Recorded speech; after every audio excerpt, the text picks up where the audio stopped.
You chat too much. Chat too much. Chat too much. You chat too much. You chat too much. You chat too much. You chat too much.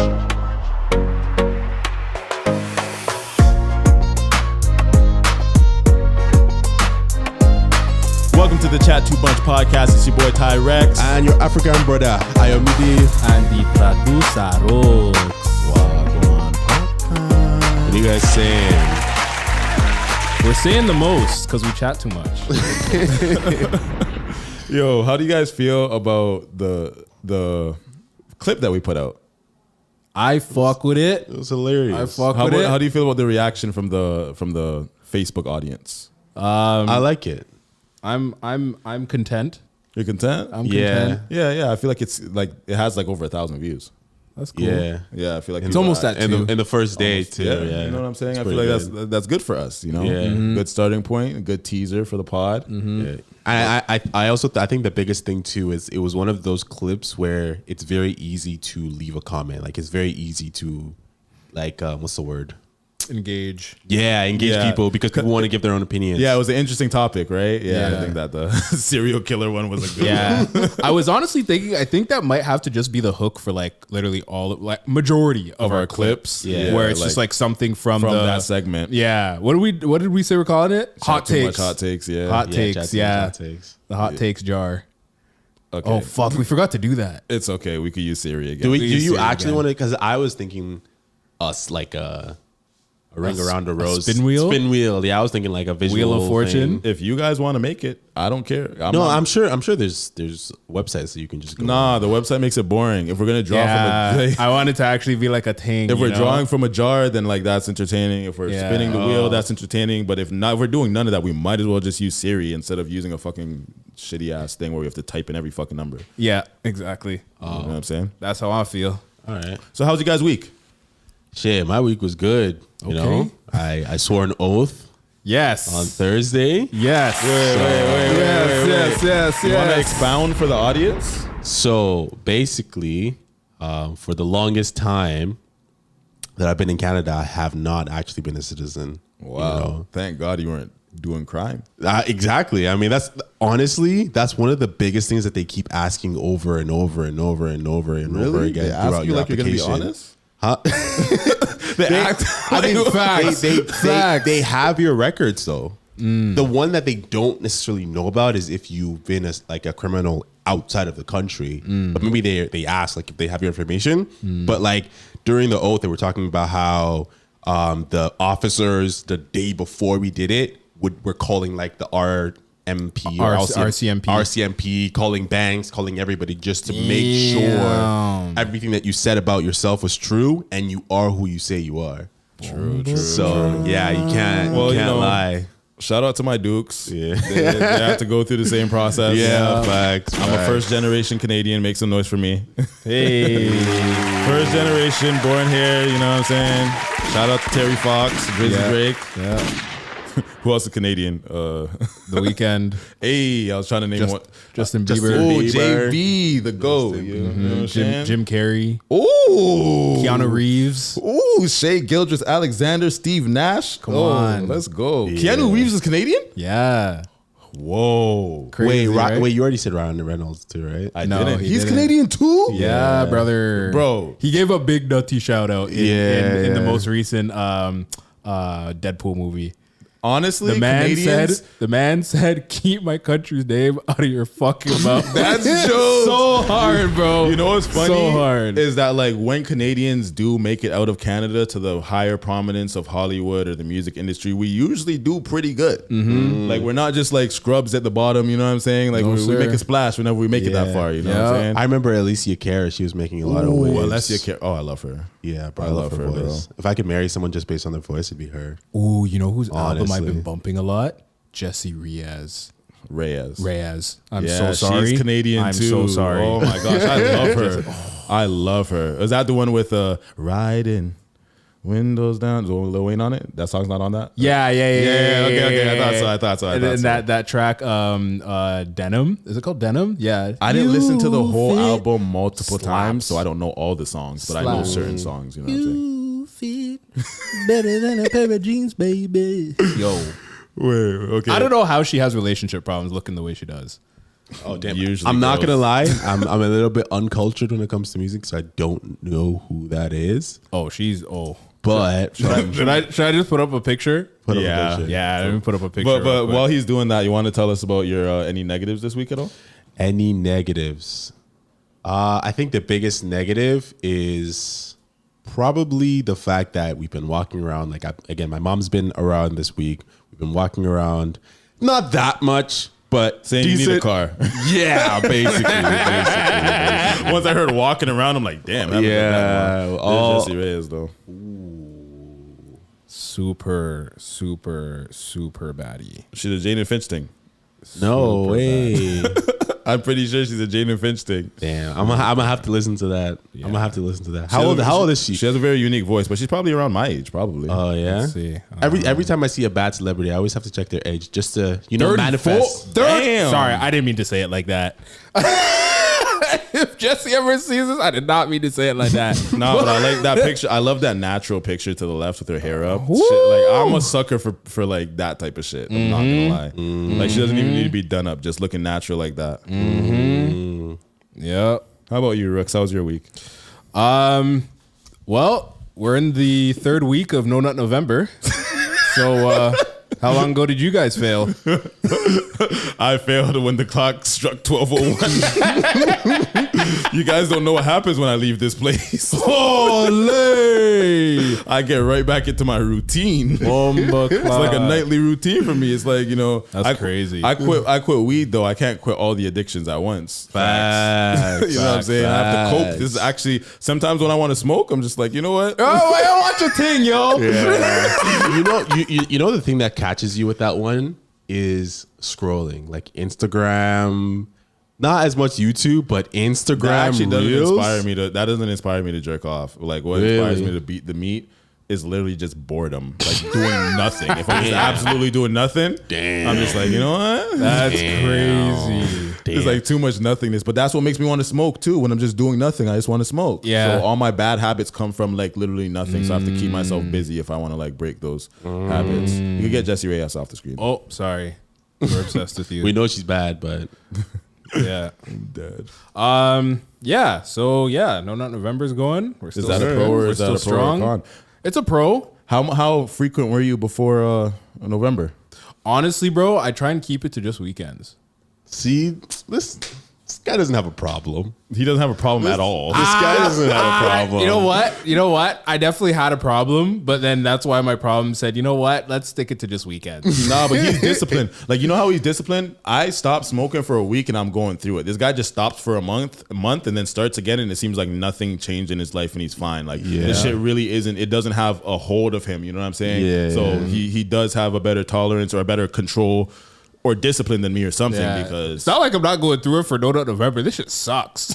But you only jerk off on the weekends. How do you even do that? Okay, but coming from you who be getting coochie every now and then, I do not. Okay, like literally, it's coming up. Like literally in 2 months, it's gonna be a year. No coochie? Yes, bro. That's what I'm trying to say. Like That's by choice. no, it's not. Yeah, it is. No, That's my choice. No. You were Hold on, literally having a hold on. conversation about this earlier. Out of all the amount of dates that have flopped on me, you think it's my choice that I'm not getting coochie? Yes, bro. 'cause you No. Yes, Want me to bro. explain? Bro, Let we me just explain. had a conversation about it. If I was going on more dates, and I wasn't getting flopped on as much, at least one of the dates I would have been on, Wait. I would have at least been getting coochie. Okay, from. can I say my point or you want to say your point first? You say your point. Okay, I'm gonna keep it real. The most girls I go on a date with, I don't get coochie from. I get coochie from the girls that don't want to go on the date. They just want to hang out.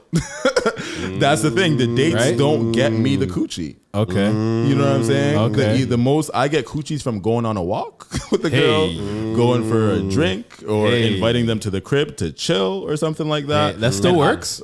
Yeah, and the thing That's crazy. It works better than inviting. They flop way more on dates because I don't know if it's the pressure. I don't know what it is with women. It might be the pressure that it comes with to go on a date or something, but they don't like want to.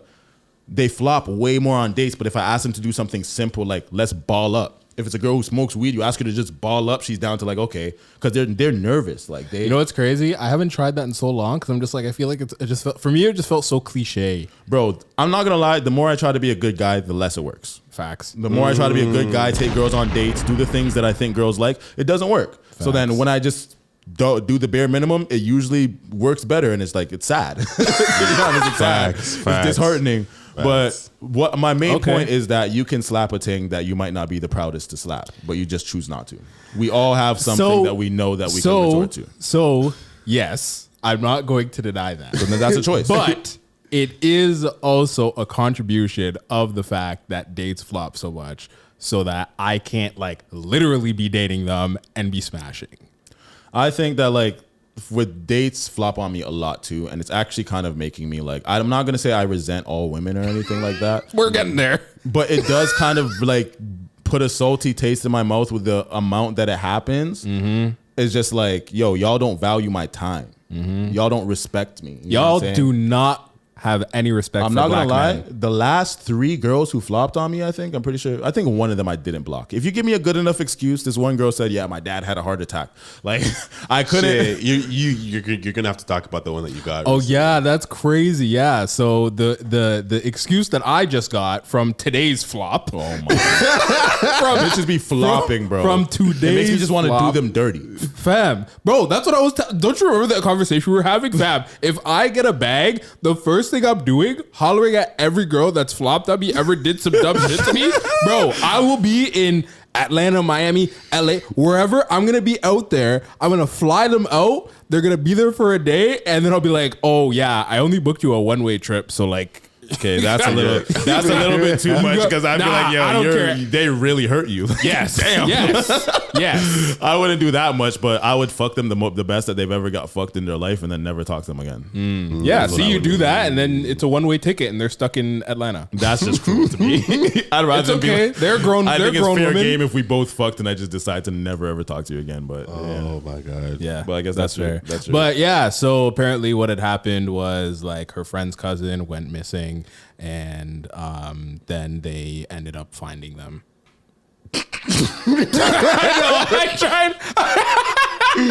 I know. I tried to not like. So what, did they go on like a nationwide search?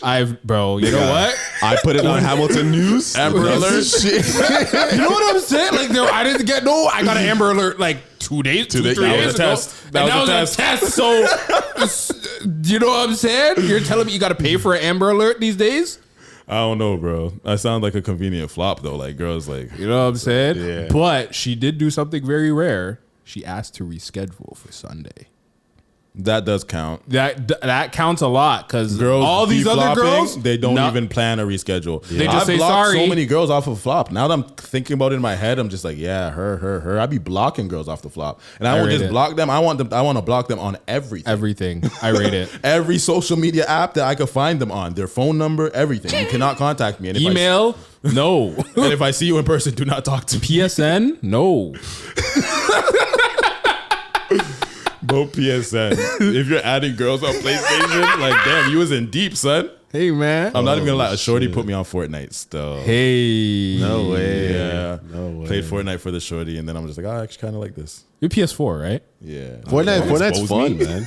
I don't got the PS5. Nigga, yet. I have a PS2. So what do you mean expose you? No, You, wait, you got Def Jam that's- for New York. that's different, though. Because yours is actually vintage. Yeah. I'm getting mine because I like when you have a PS2, you choose to have a PS2. I did ask for a PS2 Yeah, specifically. Yeah. like my original big nutty PS2 like stopped working, like the disc reader stopped working, and then I asked my boy to get me a PS2 for me. Oh, So, shit. That's sick. I'll still man. slap you in Def Jam fight for New York. Still I mean, yo, when we start streaming, that'll be a good like Game to play. game to play. Yeah, like Yeah. even if we did like because like men's will have like the time and like the resources to just be like, yeah, we can just run this for the next 24 hours and beat the game. Just run that as a fucking That would be crazy. subathon or whatever, and like we just sit there and beat the game. Shit, I don't feel like it's easy to gain an audience in streaming nowadays. Yeah. I feel like it's gotten too big. It does take a lot of clip farming, in a sense. That you kind of have to pay for. Yeah, you have to pay someone to do that for you, unless you somehow have enough time to do your own clip farming. But the people who do the clip farming also have big accounts that they could post it from that actually help the promotion of it. So yeah, I feel like streaming. I don't want to be a streamer. I would only be a streamer if I got galvanized an audience already. And then I would use that as a boost. Yeah, I'm saying like down the road, like freaking, you know. I would live stream this podcast like right now. Yes. Like us shooting this, I would live stream that. Yes. 1,000,000%. Okay. Yeah, that makes and we'll sense. get into that soon too. Yeah. Very, very soon. But other than that, yeah, my week, I had a design meeting this morning. That was cool. Okay. Went and had a solo breakfast by myself because my date flopped. So that was cool. I don't really have this is probably the first time I don't have anything to complain about because my work week was a regular 8-hour shift. It was actually a little less than 8 hours because I'd be finishing early and shit. So I had 3 days of that. And then Thursday was a 4-hour shift that ended in like 3. So here we are. Yeah. I mean, that's the time. problem. That's the time of this year. Yeah. How about you, brother? I've had a very eventful week. Oh, yeah. A very, very eventful week. I'm not gonna lie to you. Okay. With pros and cons. I don't know if this thing could count as a pro and con. It kind of worked as both. To be Yes. honest. Okay. Yes. Okay. So Fill I've me been in having. now. I said, fill me in now. At work, I've been having. My boss been threatening to fire me over everything, bro.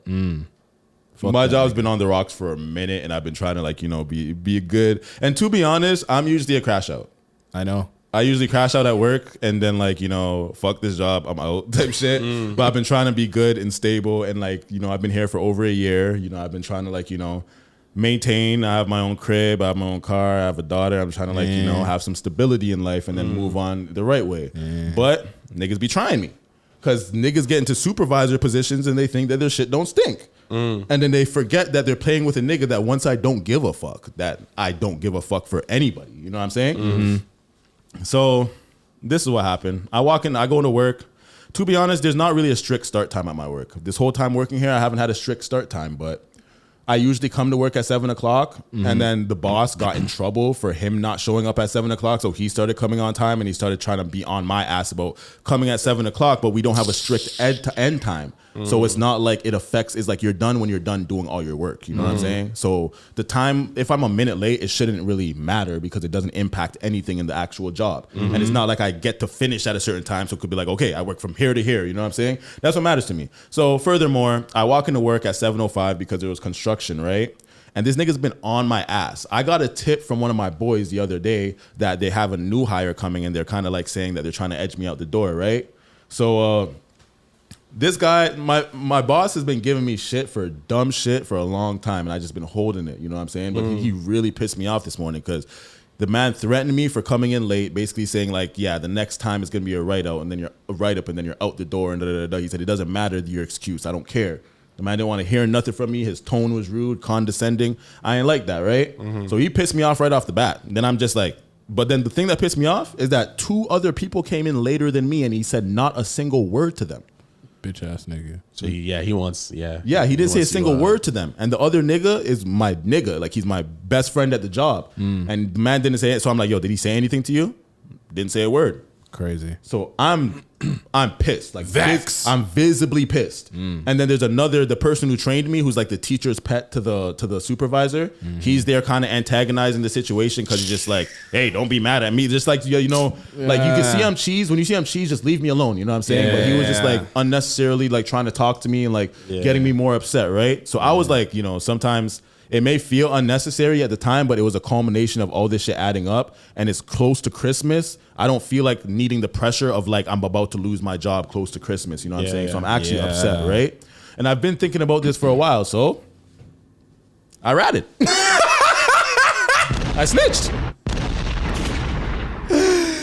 Okay, but I snitched, but I didn't snitch the way I meant to snitch. So I wrote, I'm very good with my words.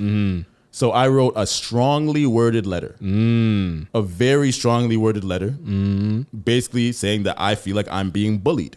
And I stated It's a big word. I stated all the word. I used a lot of buzzwords. I get anxiety every single time I see his name. Every single time I see his name on the phone, I get anxiety. I don't even want to come to work. You know what I'm saying? I used all the buzzwords.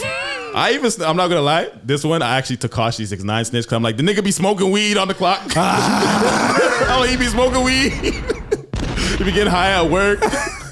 I was snitched. He got me so mad. I was ready because, like, in my eyes, he said, "Fuck my income, fuck my family, fuck my life," because he just want to use this threat of my job like I'm not a real person with a life that depends on this. So fuck your job. I'm just gonna be honest. I'm just gonna start talking since you know what I'm saying. But I fucked up.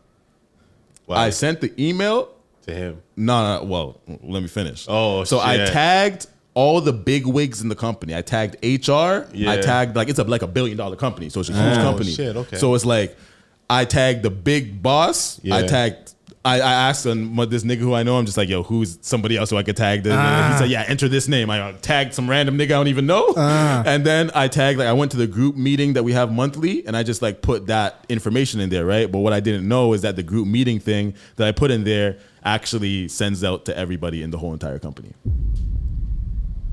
So I sent out an email to every single person in the company, and it was a long email about me being bullied, about me just snitching, on them, you know what I'm saying? Just ratting, you know what I'm saying? So it went to everyone, including him, and I didn't even know that.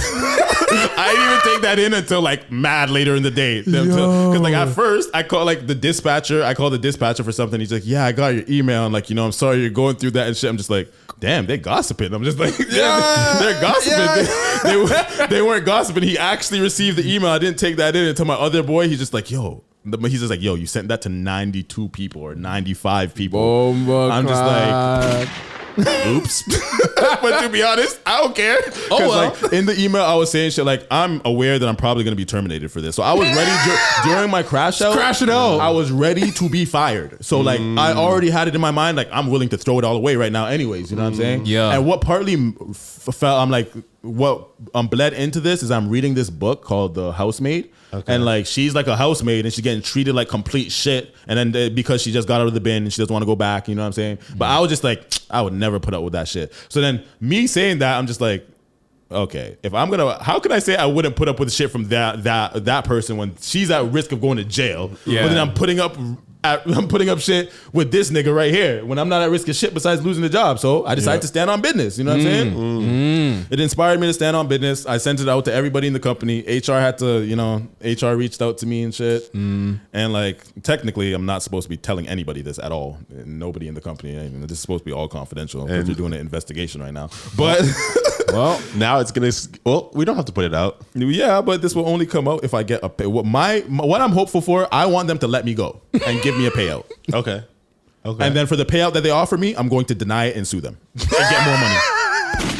Because they only offer you a payout when they know that they've done something wrong. And then they're gonna lowball you. So when they lowball me, I want to be like, okay, I'll take this into consideration. Then I'm gonna hit up a lawyer and see how much I can really get. So hopefully they let me go. I get a payout, and I actually I'm in an interview process for a better, bigger, way better job. Okay. So if it all works out, inshallah, that pans out. And if not, the supervisor, the man, I know he's in so much shit right now because this nigga, the way the other coworkers are telling me and shit, he has to fix up right now. He has to be on his best behavior, his P's and Q's. Because now he knows how it feels when his job's on the line and he has to act like his job's on the line. He has to not mess up and he has to be on his best behavior. Well, because I made a lot of good points in there. You would think ChatGPT wrote it. Dead ass. I wrote it so well. Wow. Proofread it, made sure spell checks, everything. I even used a semicolon. Okay. So it was a good thing because it actually made me feel much better because it gave me a sense of job security because I know that he can't just fire me. I know that he already has a new hire and what he's trying to do is he's trying to use the late thing as a reason to fire me. He's just trying to find a little reason to fire me because I already have a certain amount of write-ups that he could just oh, one more, he's out the door. So he's trying to find a little thing like late, or like he told me something like, oh yeah, make sure that you clean your truck by Friday. And then if I don't clean it by Friday, he's gonna be like, oh, you didn't listen to me. Right up, fire. He's trying to find a way, but I'm not an idiot. He's playing with the wrong nigga. I'm too spiteful, first of all, and I'm not stupid. So it's not gonna work out in his favor because, hey, if I crash out, I'm taking you with me. You know what I'm saying? Yeah.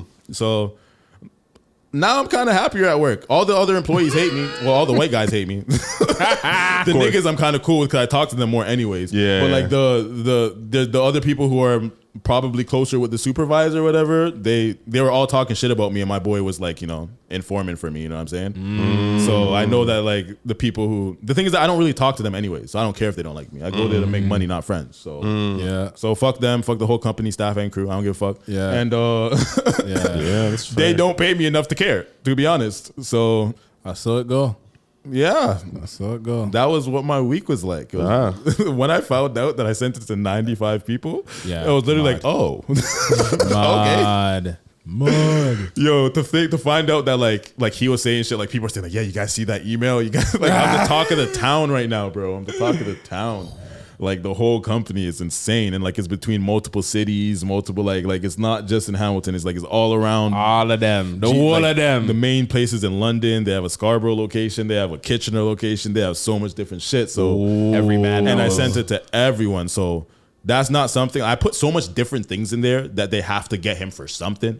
But honestly, when I talked to the HR people, I was just like, yo, honestly, I wasn't trying to I'm not trying to get him fired, even though if it results in him getting fired, then that would be great. Yeah. But like, I was just trying to honestly give myself job security for Christmas. No one's trying to get fired around Christmas for bullshit. You know what I'm saying? That makes a lot of sense. That's smart, man. By the way, I'm not a model employee. I'm not a great employee by any chance. You don't have I'm to not a be. terrible employee. Either, you know what I'm saying? Yeah. As long as you do enough to not get fired. Yeah. Before they gave me a write up for getting a flat tire, bro. How you get a write-up for a flat tire? They said I didn't do my circle check right. But what if it got flat on my way to where I was going? Yeah. I don't know. I just think that like niggas, they just try to have shit on you. But Yeah. yep, that's why hopefully we're gonna be rich one day through other means. I'm not a lifer for those jobs. I don't have a good time with people who work at jobs that aren't the highest quality jobs and they treat it like I've been here for 10 years. it's like, yeah, that's great for you. And I'm not even really hating on you if that's what you want to do. But I'm not a lifer for certain jobs. So if you guys want to take this to the heart, like the company cares about you, then like, sure, have at it. But if the company doesn't give a fuck about you, I don't know why you guys are acting like why you guys give so much care about the company. So Yeah. I mean, it kind of reminds me of like the nosy neighbors kind of attitude. It's like, yo, like it's not your business. Like, why are you know what I mean? Oh yeah, I saw a black guy walking in this area and he doesn't really live here, so I'm gonna call the cops. And it's like, that ass though, like, I don't give a fuck. I ratted. I snitched. I super snitched, bro. I ratted the fuck out of it. But ooh, it felt so good. That's what we like to hear. It's like, you know what it's not? It's not like you're ratting on a nigga. It feels like it's like you snitched on a cop. It's like you were like Doing justice. It's supposed like even if you did have work on you, but then a cop super abused you. You know what I'm saying? You might have been wrong for having the work, but the cop shouldn't have had to put their hands on you and hurt you. And then you get that cop's badge taken away or some shit like that. That could be snitching technically, but at the same time, you snitch on a cop. Who gives a fuck? Yeah. You know what I'm saying? It's kind of like the Frank Lucas situation. I don't know too Oh, much no. details about Oh, Frank Lucas stuff. Oh, no? You never watched American Gangster? So long ago, Oh, you have that to- I don't remember the details as an adult. Yeah. That was the same thing with me is like I watched it like way too young. Yeah, to completely really honest. understand it. Like yeah. way too young. And then I watched it back with like the knowledge I have now and I'm like, oh, this nigga's a guy. Yeah, I need to do one of those. Denzel's in it, right? Yeah, Yeah, like yeah, that yeah. nigga's a guy. Like the crazy part about it is like he found out like what the crazy shit was like in the city, which was heroin, and then he flew out to where the heroin was coming from, and then he used the fucking like U.S. Army to bring that shit in. Okay, I need to take that in. Yeah, it's super super crazy. It's such a good movie. But that was your week. That was my week. Give a round of applause. Okay. For all of our weeks, you know what I'm saying? Yeah. We alive, we thrive. And sometimes you just got to remind yourself through all the struggles that we're alive. We're okay. Facts. There's food in our belly. We're fine. We're blessed. Facts. So even though we face trials and tribulations, you know, it could always be worse. It could always be better. But day by day, we're gonna deal with it. You know what I'm saying? And we'll still end up right here. Exactly. Chatting too much. Chatting too much. You know what I'm saying? Okay, so We'll get into some recent events. yeah, like Rooksy's the only one here who haven't heard of the Akash Singh situation. Do you know who Akash is? I've seen his like stand-up Really?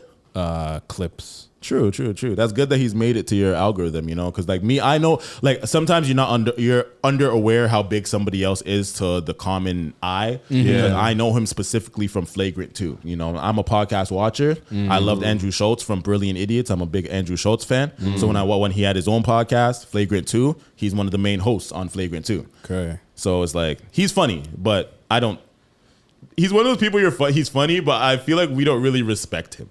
Like maybe we'll respect his comedy, but it's also like a very niche Indian audience. So I feel like when people have like, you know, he's Indian, so like you have a population of 1.4 billion to cater to, so it's kind of easier for you to galvanize that audience rather than if you were just a white or black guy.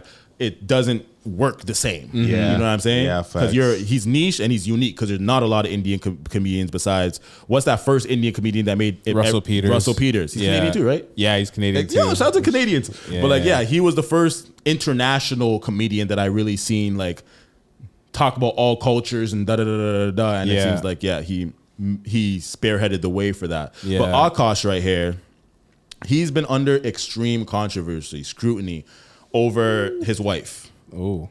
You want to give any details about it? Your opinion on it? Man, all I can say is that, you know, typically when someone's marriage gets caught on fire, it's like a public thing, you're like, it's between two people, like your opinion doesn't matter.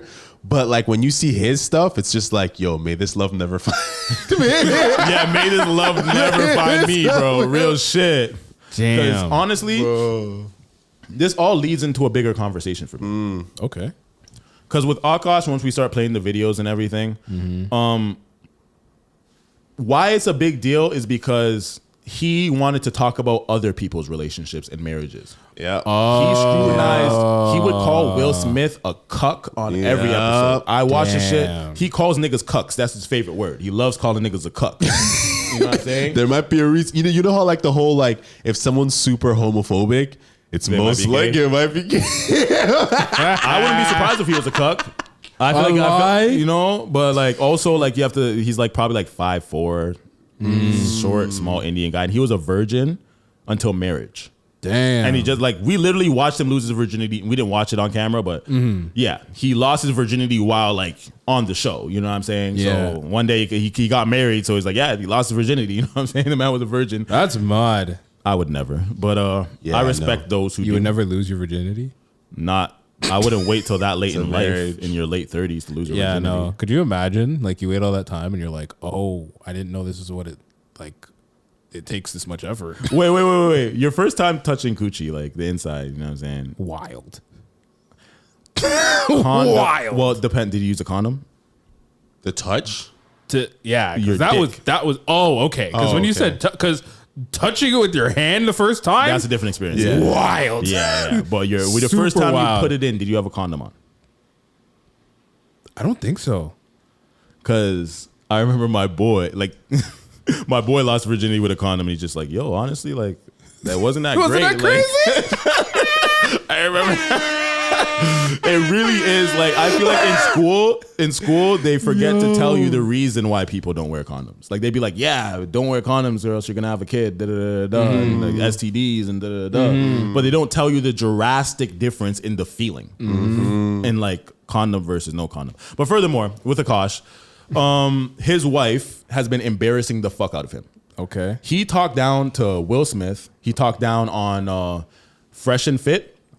Where Fresh and Fit, like, you know, I don't agree with Fresh and Fit's anything, especially Myron. Anything? Okay. Bro. Majority of their things. I believe in some points. They have some good points, but they're just they're anti-black, they're misogynistic. Yeah. They're just like, a lot of their anti-black shit is what really turned them away from it. You know what I'm saying? So it's like, and then the fact that their stick got old watching their show, their stick of like bringing dumb bitches on and making them look stupid. It got old, you know what I'm saying? So I don't respect Myron whatsoever. But then Akash was speaking high on his marriage to like kind of like down talk someone like Myron. So this is when this all comes full circle, when his wife creates a podcast and she got him and herself in a lot of trouble based off the things that she decided to say. So put it on screen. You know what's wait Right. before we started, one of the biggest things that kind of keeps coming to my head is the name of their podcast. Like I can't tell The main character I podcast. I can't tell if it's ironic She or it's really wants just- to be the main character. Bro, god damn. So we're My watching wife also somebody hadn't had react. So this is a not. sexual partner, so that helped us connect a lot more. Let me ask you this. And Do I- you believe her? I was popping my pussy and living my best life in these white boy frat houses, and I had a roster of guys that I would rotate through. Recently, the Akash Singh drama has completely taken over the internet, and honestly, it might be one of the biggest, most embarrassing public L's I've seen in a very long time. So in case you're not familiar, Akash is a stand-up comedian who's 1.5 also the speed. co-host of the Flagrant Oh, I totally thought I podcast, did. and he's My getting apologies. relentlessly roasted because of his wife. And once you see the clips, you'll completely understand why. In this video, I'm gonna show you exactly what happened that led up to this, including some clips you've probably never seen before, as well as the specific mistakes that Akash made that led to him becoming a public spectacle, so that this doesn't happen to you. So, a little backstory. Akash and his wife have a very healthy relationship. Basically, he works nonstop and she stays home, but she does not cook or clean. For those of you who are new here, hi, my name is Justine. I'm a stay-at-home wife, but I don't cook or clean because I don't feel like it. And my husband is a full-time stand-up comedian, and he buys me lots of nice things. Instead, she has a very busy schedule of spending and wasting all of Akash's money, and then complaining about how she's not given enough. Do you know what my fucking husband just tried to do to me? Yeah. No. We're leaving. Shut up. We're leaving in Paris in 5 hours, so tensions are a little high. We also just redid our closet. This is all her closet now. Are you kidding me? Do you know how much fucking space he has? Look, utilize the shelves, you idiot. So the center point of this whole embarrassment has haven't been even his wife's seen those, virginity. So he has said directly that his wife was a virgin when they met each other. My wife also hadn't had any sexual partner, so that helped us connect a lot more. Let me ask you this. And Do I- you believe her?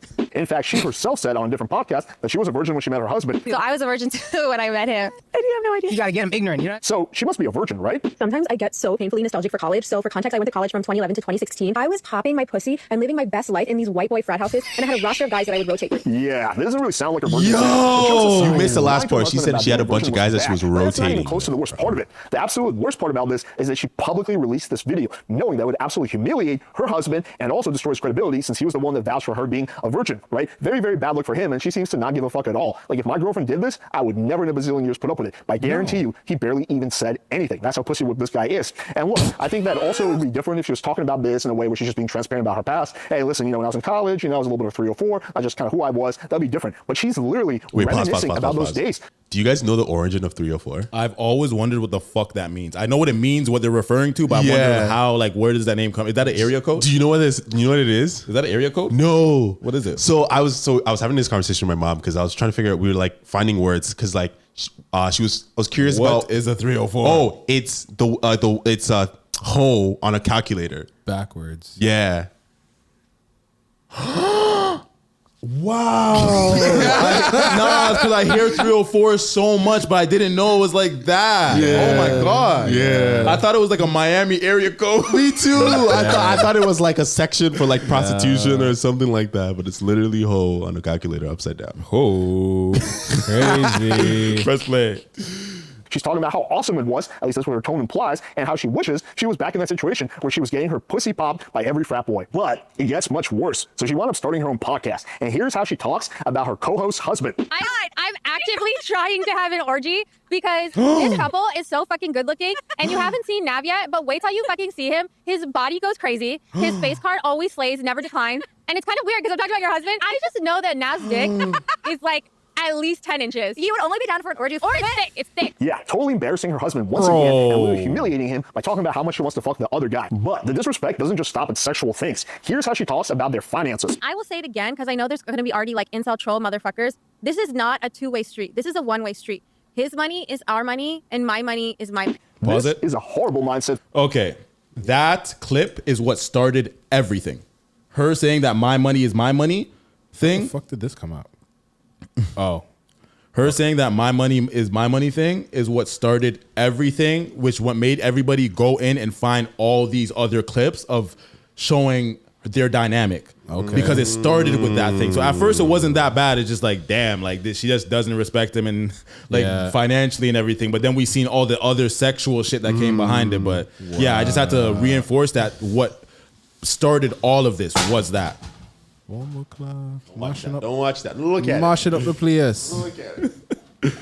So yeah, press play. Wait. So I just wanted to make a point on that. One of the most interesting things about that, like, because like the catalyst of that being the video, it's like people like this go under the radar for so long. It's like every time something controversial happens, it's like we're gonna go back, and then it's like, oh, like on some Diddy shit or like Drake, like then they start looking at his lyrics and him talking about like, fuck, I forgot the lyrics, but it's like how did no Drake slander will be tolerated right now. But like, no, that's not my point. My point is that like, how does this shit go under the radar? And then nobody knows, no one cares about Akash like that, and nobody knew who the fuck his girl was. You know what I'm saying? Her podcast got 600 views. They were getting literally 600 views until this shit blew up. And you know what happened when this shit blew up? She's just like, I don't care. The Now I'm Reese's episode has 37,000 views, and she was bragging about the views. She didn't even care about the embarrassment that she caused her husband. She started bragging that she's finally getting clout. She really wants to be the main character. And I think that the problem is like, first of all, let's get this out the way. There's no problem. There's no real problem if both of them are okay with her being so looking to him for money and him kind of feeling like he has money, so that's his ego stroke right there. There's not really a problem because it doesn't affect any of us, but it doesn't make me respect him anymore. You know what I'm saying? Right. So I feel like actually none of the things that's happening right now is an actual problem if both of them are okay with it and happy, but I do not respect him at all. On some Adam 22 shit, huh? Yeah, but Adam 22, the thing about Lena, yes, they are porn stars, they do their thing, but Lena doesn't disrespect Adam publicly. No. She doesn't speak publicly disrespecting him. She may fuck other niggas, but that's consensual, you know what I'm saying? Yeah. And it's like, there's even, I remember even like seeing a clip, I can't remember who the interview was with, but he was literally talking about it. It was like, yeah, like literally it fluctuates. Like sometimes I'll be making more than her, sometimes she'll be making more than me. We're still making a lot of money. It doesn't She's just literally like, yeah, like that whole his money is my money, his money is our money, and my money is my money. Like, to me, what that says to me, that's a huge red flag to me personally. I would never date a girl who thought like that, even if I was filthy, stinking rich. Yeah. Because for me, I want you to care about me. I want you to care about our family. You know what I'm saying? And those statements there shows too much selfishness for me. One of the things as a man that I don't like the most is when I feel like a woman cares more about what I can provide her rather than who I am as a person. So would you be with me if I had nothing? That's very important. You know what I'm saying? It's not all about what I could provide you. It's about how do you actually, what I could provide for you. It's about how do you actually feel about me? You know what I'm saying? How do I make you feel? That type of stuff. So and that negates it. And I feel like niggas like that who never got girls growing up, they have to use money in order to keep and to attain a woman. Use money or status because they don't have game. They don't have, you know what I'm saying? Yeah. So I feel like that plays hand in hand to a short, insecure little Indian dude who feels like he was a virgin till his adult life and everything. He probably found the first pretty girl to give him that much attention. Yeah. And he says that I can't lose her. So he's going to do anything because she looks good. Yeah. That's kind of how I feel about it. Mosh up. For a woman to have total entitled gold digger logic. The only time that your money should be just given to the girl is when you guys are raising a kid and she's the stay-at-home mom, right? You're going to take your money and use it to pay for stuff related to the kid. But even in that scenario, if the woman is making some money on the side, that should still be both of yours money, right? Money. But the way she sees the world is, the man should just be the pay pig who gives her whatever the fuck she wants, and she earns it just because of her pussy. And to build on this, let's take a look at how she views their marriage in general. Do you know why I think I have like a good marriage? I think it's because my husband's never here. I mean, she's literally saying that the only thing I enjoy about you is your money. I don't even really enjoy your company. This next clip is insane. So the backstory here is Akash got her a really fancy ring because they're doing their second marriage. Some corny shit that couples do so girls can get more jewelry. It's so hard to watch, man. Yes! Oh my god! Did you guys know this? Yes. Oh my god! Look at the way she's watching that ring. She won't even look at him, bro. She kissed. What do you say? And this is not a incident. There's a long. The crazy thing about that video is that was cut. Like there's a longer span of time where she's literally just like looking at it. The reason why people overreact to that specific video, sorry for cutting. Yeah, go. But the reason why people overreact to that video is really the body language. How much she shows selfishness. She doesn't really she doesn't seem like as appreciative as she doesn't care more about the renewal of the vows. She cares more about, oh my gosh, I got a bigger ring. That's all she cared about, to the point where she didn't even kiss him. She turned her face so he could kiss her cheek. Yeah. You know what I'm saying? Like, why is there and there's a bunch of other compilations of her not wanting to show physical affection the same way. You know what I'm saying? So it makes everybody from the outside question does she even really like him? Yeah. Wow. But continue. I don't even think trying to kiss his wife. Travis. My bad. I don't even think Travis Kelsey's girl. Oh no, wait, fuck. What's his name? Whoa, Travis Hunter. Swift. Travis Hunter. I don't think Travis Hunter's girl treated him this bad. Nah, not even close. Yeah, Not even bro. close, And everybody man. was telling him not to marry that chick, bro. Yeah. God damn. And her just giving him the cheek. Look good, Mr. Armstrong. Armstrong. All the time. Engagement.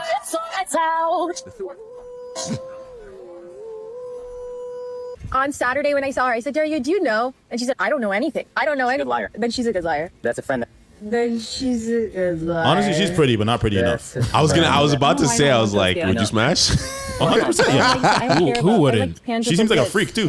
You can see this happens over and over again. I mean, the dude literally got friend zoned by his wife, who has absolutely no sexual attraction for him at all. So yeah, not really a good look for either one of them. But in the interest of fairness, let's take a look at what Akasha's wife said in response to all the criticism. Guys, I want to talk to you really quick because obviously my name keeps getting brought up by either women or men. Lately, it's these red pill guys because I said my money, or what did I say? His money is our money and my money is my money, which is a common saying, whatever. I'm not even elaborate because I don't fucking care. So this is a straw man. She's making it seem like that's the main reason for the criticism. That's a very, very small part of it. The reason being criticized is because number one, you lied to your husband about being a virgin, and number two, you're publicly humiliating him, and he's allowing it to happen because he's acting like a beta simp. That's what the criticism is for. Don't try to minimize it and make it seem like it's something specific you said about money. I'm also going to fast forward through this a bit because she goes on these like random tangents about TV shows she's seen and stuff that has nothing to do with the topic at hand. So I'm going to fast forward through that. Andrew Tate or these fucking red pill podcast guys, like when they tell you something, when they ask you to jump, you say how high. You're still not a man either way. Do you see what I'm saying? Like you're still a little bitch. So her argument makes a here good is point. relatively valid. She's saying that, look, a lot of these red pill content creators have a very like... What do you mean she makes a good point? Like in terms of a lot of like the criticisms towards her is right, but the her kind of diversion is also right in the sense that like a lot of people they just follow what red pill guys say. They don't really like think about, okay, what are they really saying? That's why people like Fresh and Fit still has massive amount of fan base. Yeah, she's right, but not in this case. I think that this has transcended the red pill. Yeah, fair. But at the same time, I'm saying that what she's saying is true, but that also doesn't discount from like the whole scenario. Yeah, you know what I mean? I feel like there's truth in it, but I feel like that's such a goalpost to take away from accountability. Yeah, that's I what see she's trying to there's do. truth in it. But yeah, play it. cult-like following, where basically the people who listen to them will just take what they say no matter what. They don't use any critical thinking. They're just basically like will follow whatever the red pill content creator says, almost like it's a cult, right? And there's definitely an element of truth to that, although I think that's starting to change. But it still has absolutely nothing to do with the criticism you guys have been getting. So again, it's a red herring.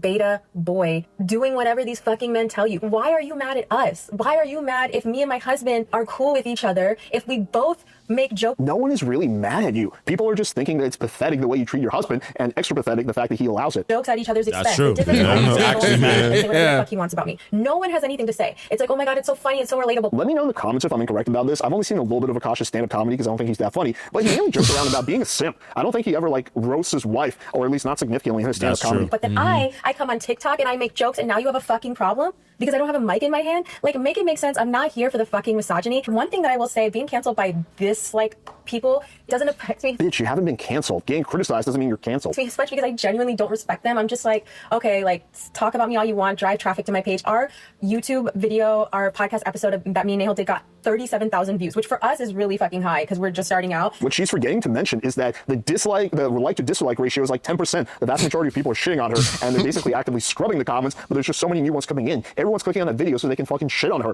Yeah, I could do a stream where I fucking defecate and fucking take the poop and like rub it all over my face. And a lot of people will want to watch that freak show, but that's not really what's called being a good content creator, right? Because you're just having people come in to laugh at you or hate on you. So I'm like, okay, keep driving I'm gonna have to traffic. sub I'm not this even guy going to read any of the still. comments. So it's like, what are you doing this for? Like, there's no If you haven't read any of the comments, then how do you know about the criticism? way you can be happy. Like, you cannot be happy just doing this. And I feel like if you honestly just tried to find God, worked on yourself, went to therapy, you would like feel his so much facial better than what expression. these like little cockroaches and parasites try to tell you. Honestly. So yeah, pretty condescending, and just honestly, she doesn't address a single piece of the criticism, like not at all. She just kind of makes it about something else and just does a red herring argument the whole time, full of straw mans. So in conclusion, yes, Akasha's wife is a massive piece of shit who constantly opportunity for him. First of all, on the show, he's used to condescendingly lecturing other people about their relationships, even though he has no leg to stand on. And also, this didn't just happen by itself. I guarantee you she didn't act like this in the very beginning of the relationship. Sure, there was probably red flags which she ignored because he's a simp, right? But this happened over time of her just continuously, slowly pushing his boundaries. And because he never stood up for himself and drew a boundary, it kind of continued until he got to this ridiculous point, which is why when you're in a relationship, you have to draw a boundary, right? You can't be like, oh, yeah, sure, it's okay. You have to be like, listen, I'm not comfortable with this. And if you're going to do this, I'm going to have to rethink our relationship, right? And when you draw a boundary like that, if a girl likes you, she's going to stop that behavior. But at this point, it is too late because she has zero respect for him. And once a woman loses all respect for you, all attraction and everything else is just gone out the window. So he needs to divorce this girl immediately. She's going to take 50% of his assets because he was too dumb to sign a prenup. I wouldn't say that.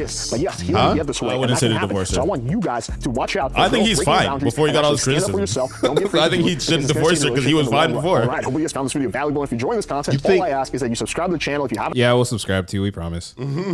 You're sick. Give him a like. Give him a like. Give him a like. Hold on. If y'all enjoyed the content by Playing with Fire, you guys should definitely go check him out. It's pretty dope. So, what are you guys' thoughts on this?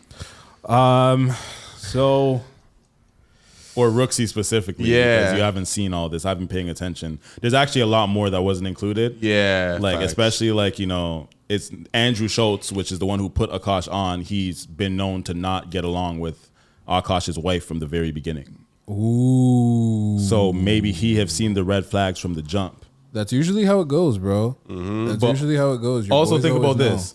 Do we know an Akash in our personal lives? Do we feel like there's somebody? Because like this is not uncommon, first of all. Yeah. Facts. I'm going to say that I tell this to women all the time. I tell this to men all the time. I always give advice. You have to like make sure that there's equal leverage in a relationship. Once somebody has the power, because if you are not willing to leave under any circumstances, that person has ultimate power to do whatever they want. Sometimes people will fix up because they know that you will leave them. Yeah. You know what I'm saying? Once you're unwilling to leave, you create an unequal power dynamic. Facts. Because now, if a girl's not willing to leave me, if I'm going to cheat, why would I stop cheating?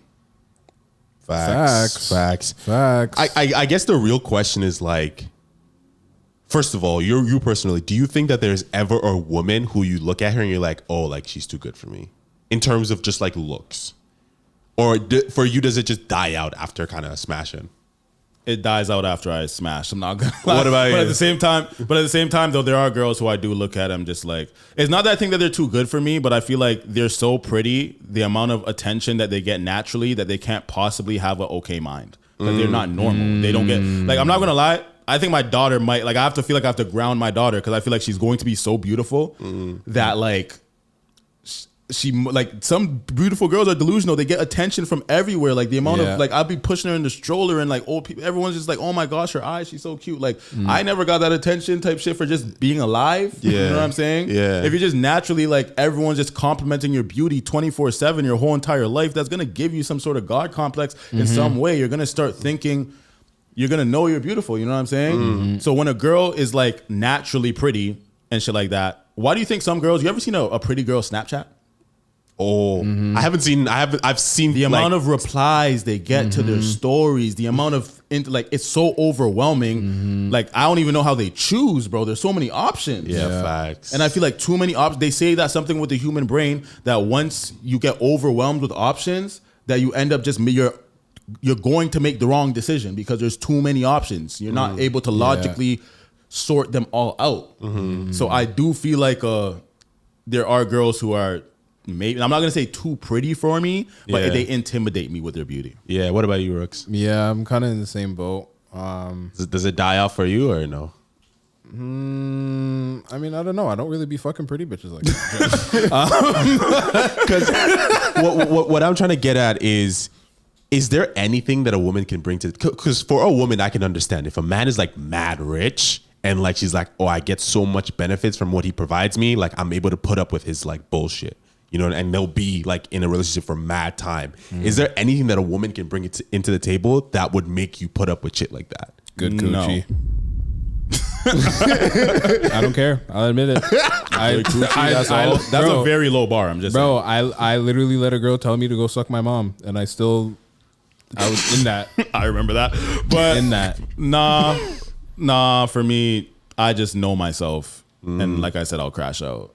So respect, communication are very important to me, and I don't really care how pretty you are. I'm down to settle for a girl who's not as pretty if she makes me feel the way that I feel like I deserve to be felt, because that pretty shit really does wear off if like we're not like if you're. I don't like dumb girls. I don't care how pretty you are. I do not like dumb girls. I need some. I have too much stimulating conversation to entertain a dumb girl. Facts. Where I can't talk about certain subjects and they're too ignorant to want to learn about certain things. Facts. But the brain is too important to me. Kevin Samuel says you choose your wife with your eyes closed. You know what I'm saying? Facts. Just hope she's not too big. Facts.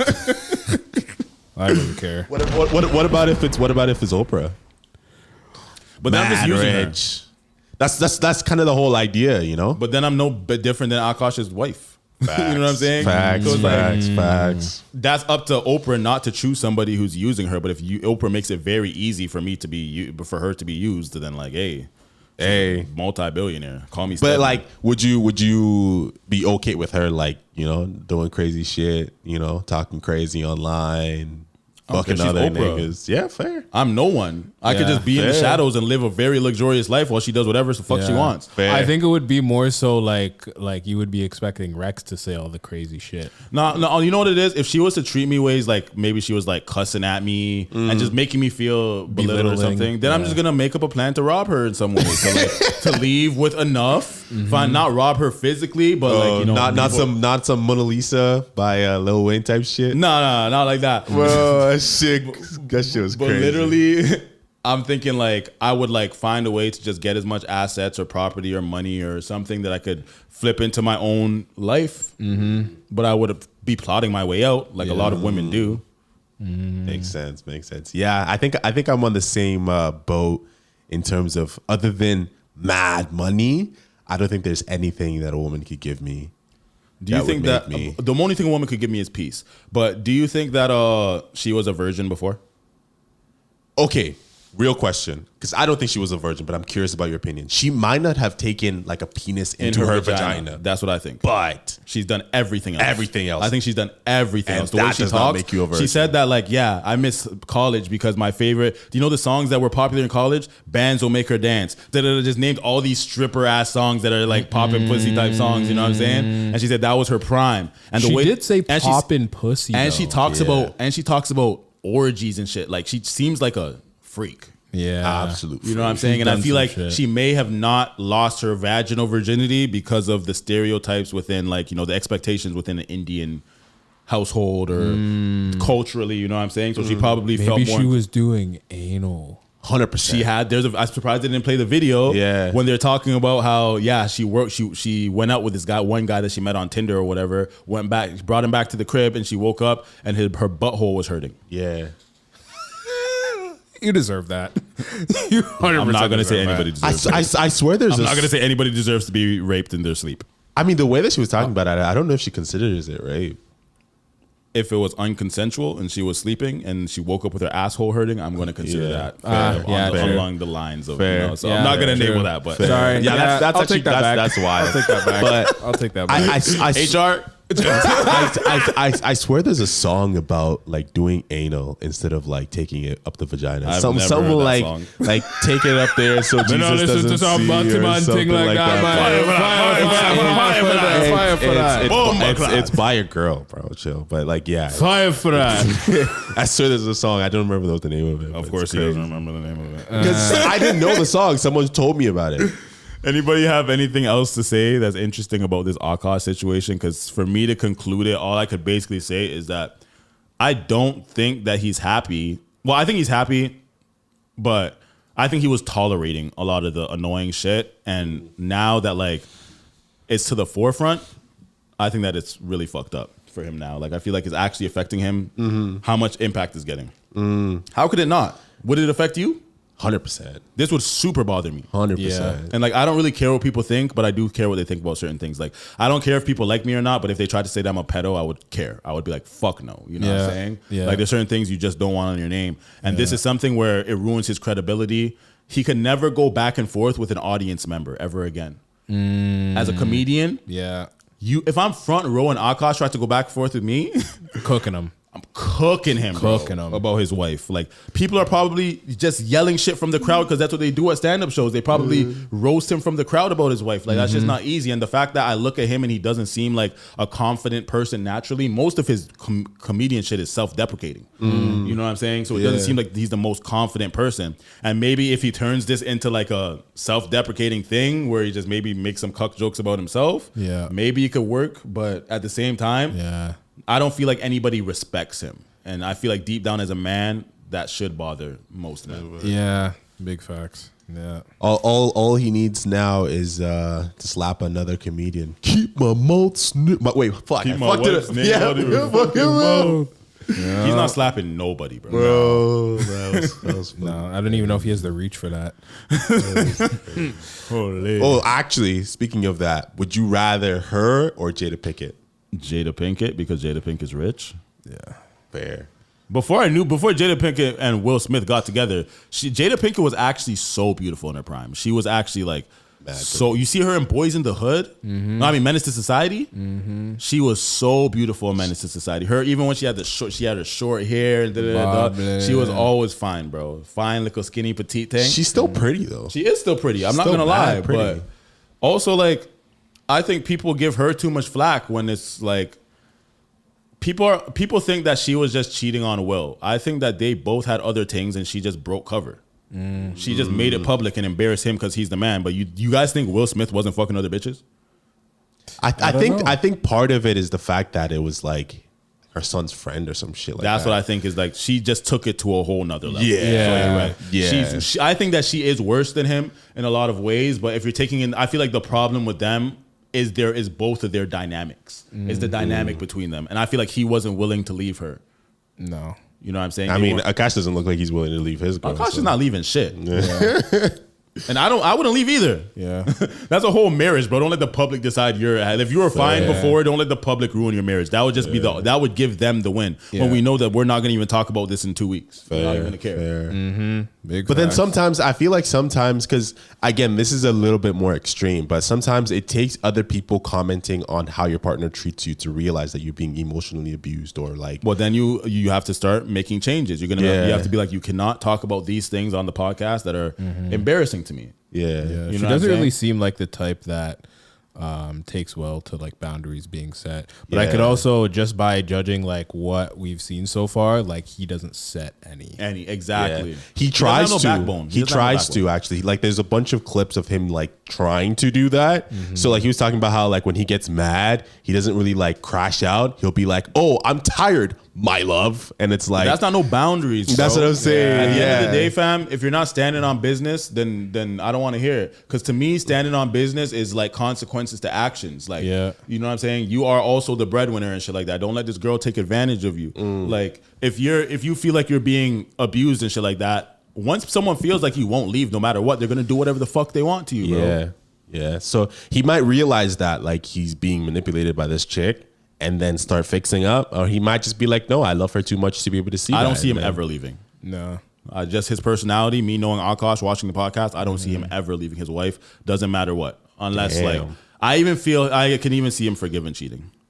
How are you gonna talk about, bro? Imagine I was talking about your girl like that, and I was just talking about your wife, and I'm just like, yeah, your wife is so fine. She's a 10. She has some big ass titties and a fat ass. Like, you know what I'm saying? Imagine I'm talking about that, and then I have a girl.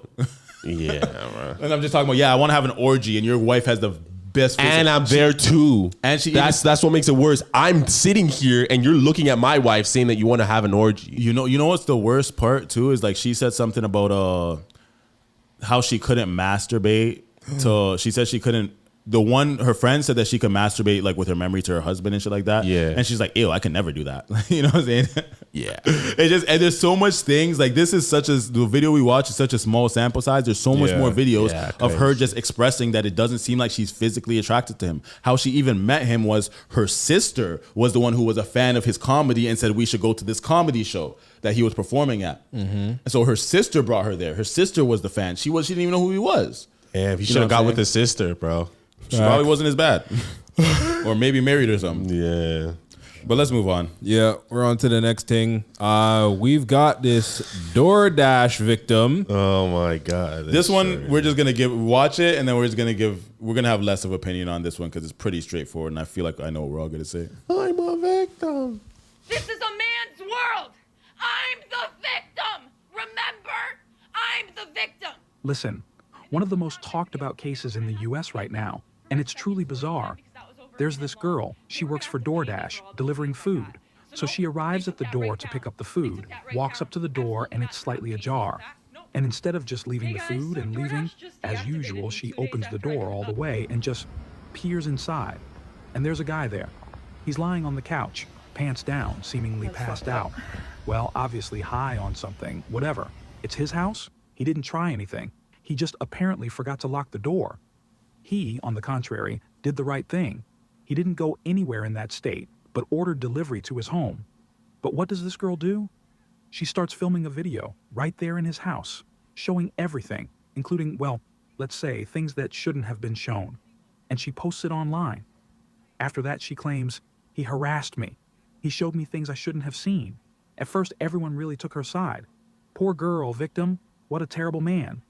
But then, bang, that video surfaces, and everyone sees that she herself broke into someone else's house, filmed the man herself, and posted it all online.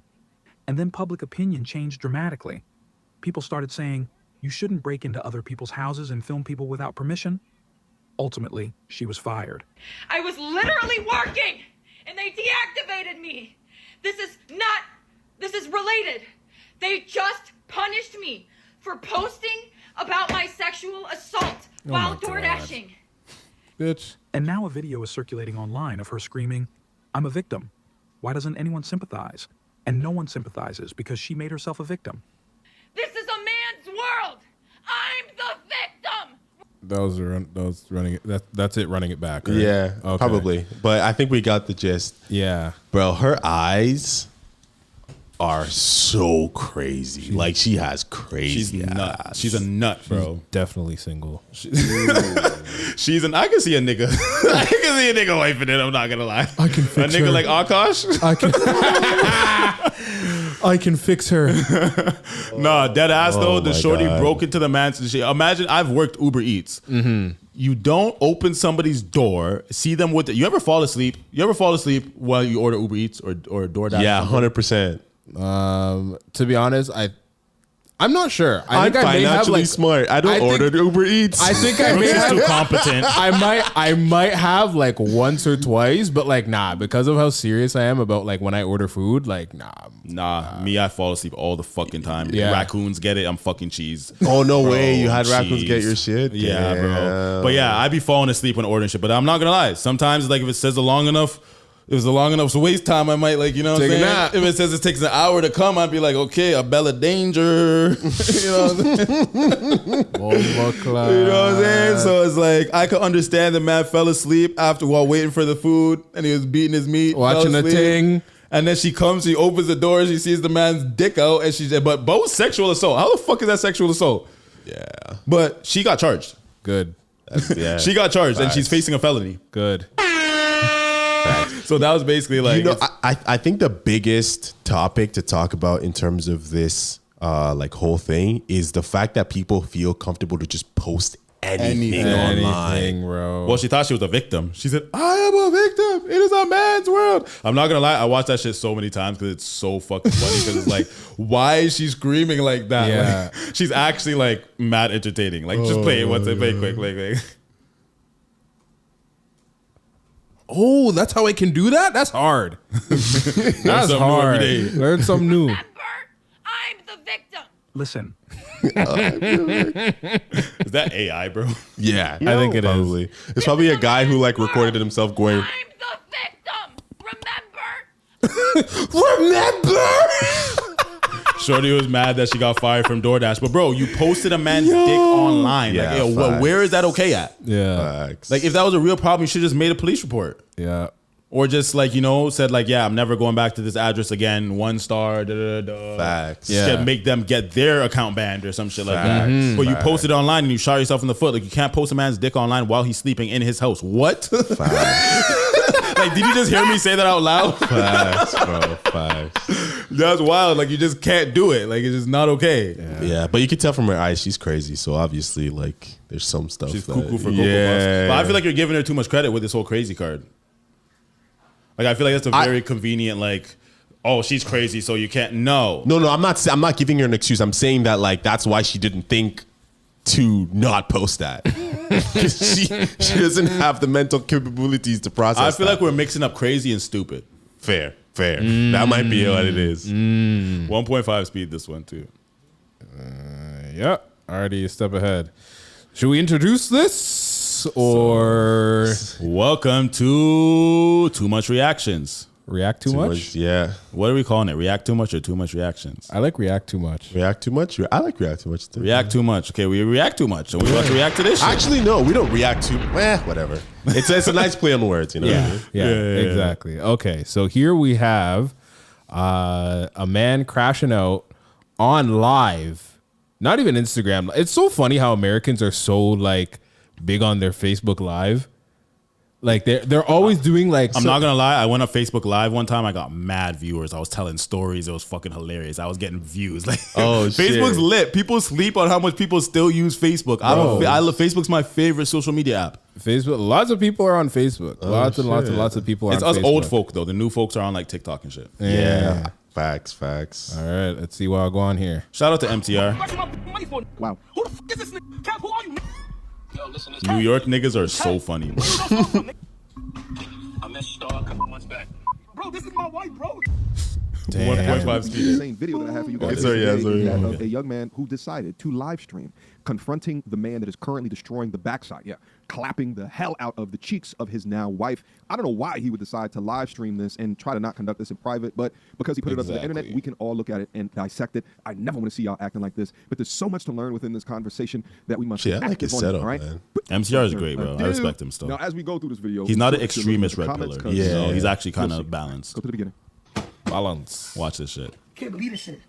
Niggas validating me, I'm validating it. Give me 150, I'm calling this nigga. They think they was slick in a car, leave their phone a lot. Yeah, I got your phone now. Somebody tell I got her phone. Yeah, I got your phone. Yeah, and I'm calling this nigga.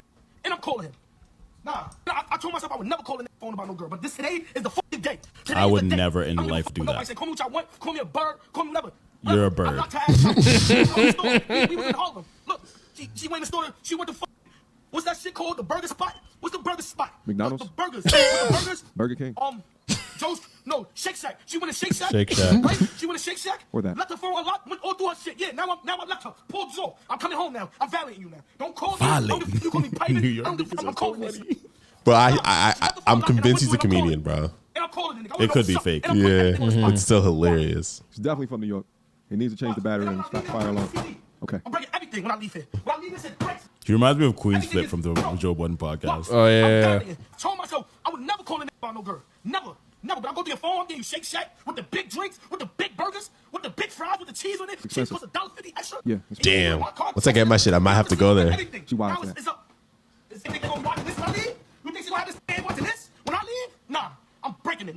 I took her phone, pulls off. She don't know what's going on right now. Took her phone, it's right here. This ain't my phone. Took her phone. Now I'm calling. I could have taken a McDonald's phone, bro. I took her to Shake Shack. Shake Shack's expensive. It is, yeah. Shake Shack's expensive. Big drinks. Fuck that to my big sodas, big fries. You talking about? He's definitely from New York. What are you talking about? Going down today. Fuck that. Watch. Give a fuck. Call this nigga. My heart hurt. My feelings hurt. It's not funny. About calling him on live. All right. Bro. Now this I'm picking up. Yo, hello? Yeah, what up? Who this? Yo, what's good? This Kev? Hello? Yeah, what up? Who this? Yo, what's good? This Kev? Yeah, what is? Nah, yo, what up? This I don't know if you know me, but you know Star, bro? Wow. Son, hanging up on me. Don't be no bitch. Now I'm calling. If a nigga called your deposit, what if you're a Grease and a Ting that you met, and then her man calls your phone and says, "Do you know so and so?" What would you do? It depends on demon time, bro. How much? No, demon I'm time hanging you're up the on. phone. Why are you calling my phone, bro?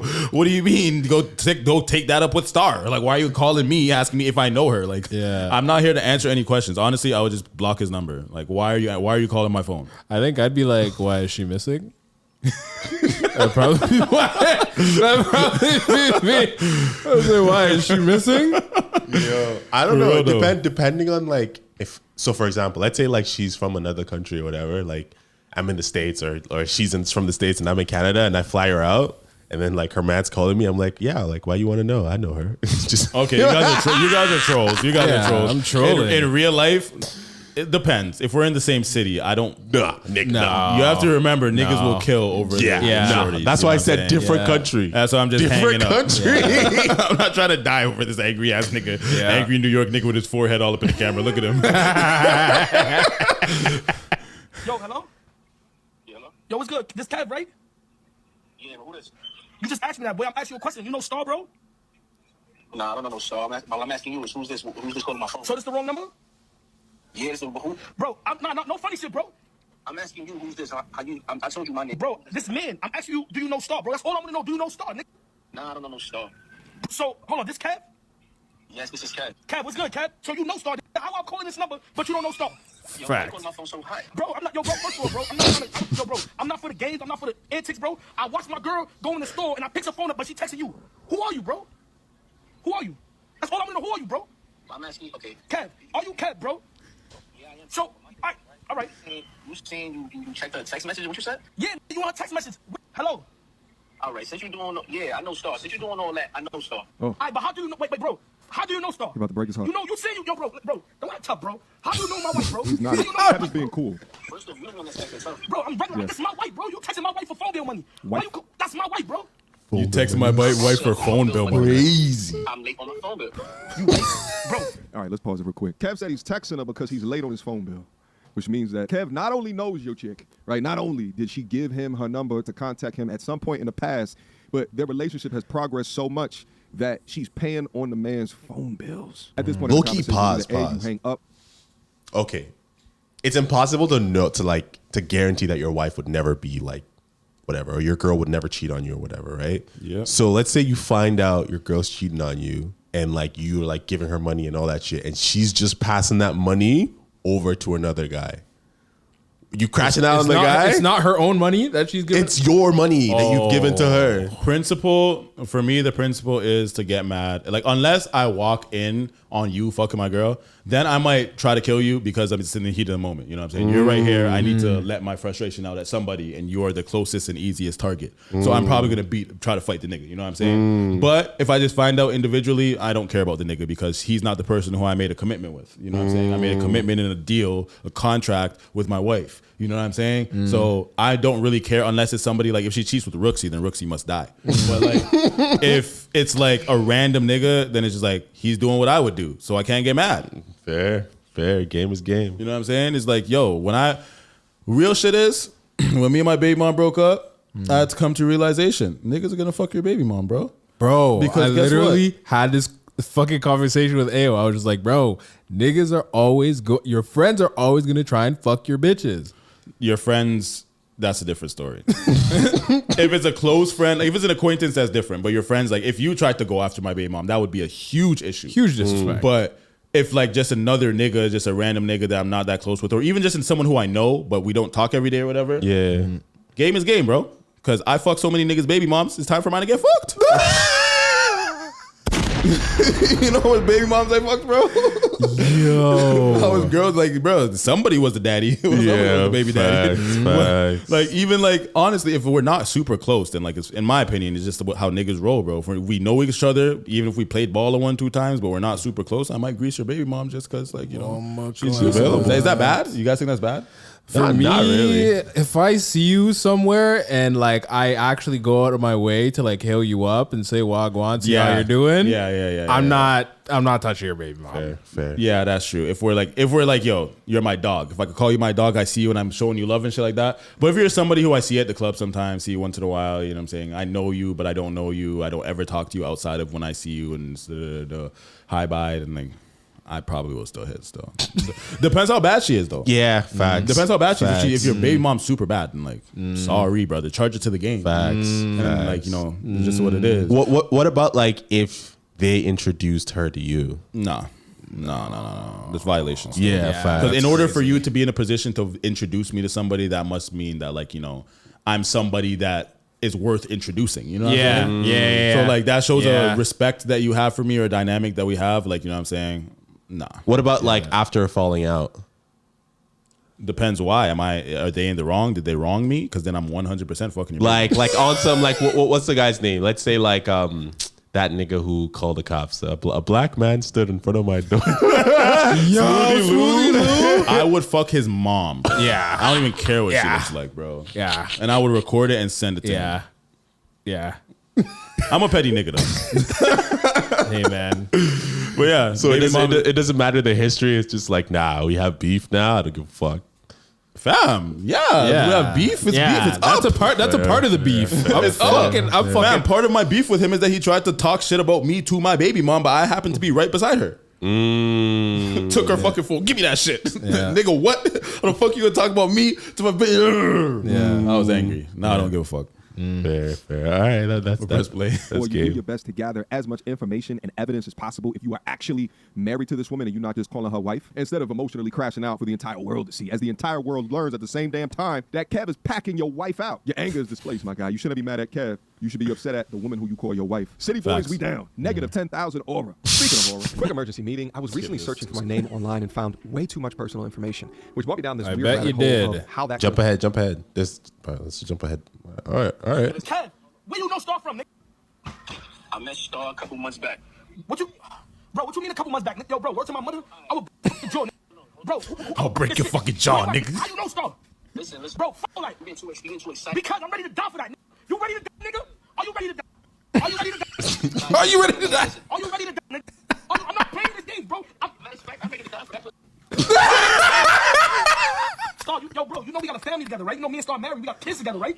So if y'all got a family together and all that, why she giving me her number? good question. I got a family and all of that. Why she giving me her number and holding convo with me and texting me and all that? Cut your wrist right now. Bro, word to me, bro. You better Self-harm. I know where you work at, bro. You work at Family Dollar. I swear to God, when I go there, I'm gonna vet you, nigga. I know who you. This is so crazy. Crazy part is I work at Family Dollar and everything in your house Star comes and buys, so I don't understand what you even do. Yo. Bro, you really, yo, this thing acting mad tough, bro. You have no consideration, bro. I'm telling you, we are married, bro. Leave her alone, bro. This is so weak. Leave her alone, bro. If you was doing handling your business as a man, as a father, be coming to me, bro. Coming, you love her, son. I'm not gonna lie, if he said that, I'm crashing out. This is my wife, bro. That one comment, I'm crashing out. Listen, we've been talking every day for a whole 6-7 months. I feel this, bro. I'm saying I got a text for her, you know what I'm saying?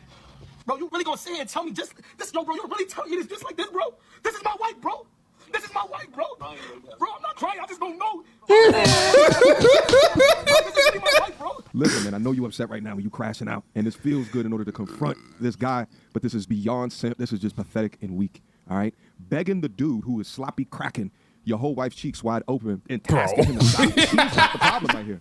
You cut the head off of the Hydra, another one gonna grow back. He's the head of the Hydra. You gotta go to the core. Your wife is the core. This is the one that you found out about. There's probably a whole bunch others. Begging the dudes to stop like, you have to do something else besides her. Think about how weak it is to beg and to threaten violence on the man that your wife is stepping out with, instead of addressing the issues appropriately with your wife, accompanied by your lawyer. Like, you're begging your wife's dominator to stop. Accompanied by your lawyer. You're begging your wife's dominator? Let's finish up. Yo. I'm not acting tough, bro.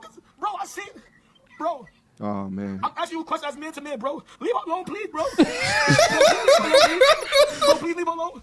Hold on. Bro, please. So when it's leave me? Bro, what about me and the family, bro? Just leave Star alone, bro. Leave her alone, please. Bro, I don't know, bro. Please leave her alone, please. Please leave her alone. Bro, all right. Bro, I don't got time. Please, Kev, I don't got no problem. Please, look, bro. I will fucking bro. Listen, your anger is displaced. First off, to think that it was a good idea to live stream this is the tip of the iceberg of how insane that this whole thing is. But you know what I actually think is that he's the exact same type of guy that is willing to take her back after giving her cheeks away to a young fly ninja. Well, he's telling her to leave her alone. So. Because he's so down bad. She don't give a shit. The man stole her phone at the burger spot and ran away to go on Facebook Live. What the fuck? He has face tats. That says enough. Matter of fact, she's my wife too. She's for the atmosphere, bro. She's for the Earth's core. She's for the Earth's core. About her proclivities before he even met her, right? You already know. You picked her up from the street. You knew she was a bird before we even got serious with her, but you fell in love with her. Ooh. You got your emotions tied and wrapped around with her. Ugh. Disgusting. Anyway, I'm saying this out of love, but on Mondays we do chess. I'll see you at the gym. All right, you gonna find out if your girlfriend or your wife can cheat on you. Okay. React. All right. Time for too much reactions. Okay. So what I have to ask is, what do you think about his crying? Does that make it feel fake to you? I kind of feel like it's a skit. It has to be, bro. But I am hilarious. I am, as we sit here doing entertainment, I am 100% for entertainment like that. Like if you can pull that kind of shit off and make people really believe that like that actually happened, and like you can look back and be like, damn, I made a really fucking good skit. Yeah. Okay, would you leave his wife alone if he cried and said, please? Please leave my wife alone, bro. Please, bro. Please leave my wife alone, bro. It's honestly a 50-50. Yo. Yeah, 50-50.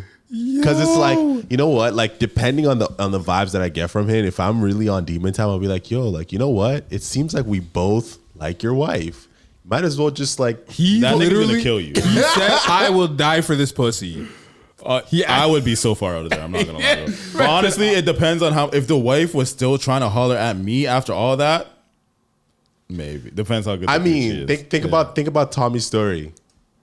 You might be down for that shit. So that like, nigga will kill you and chop your dick off. Fuck that shit. He will die. He's dying for pussy. See how much he's sweating?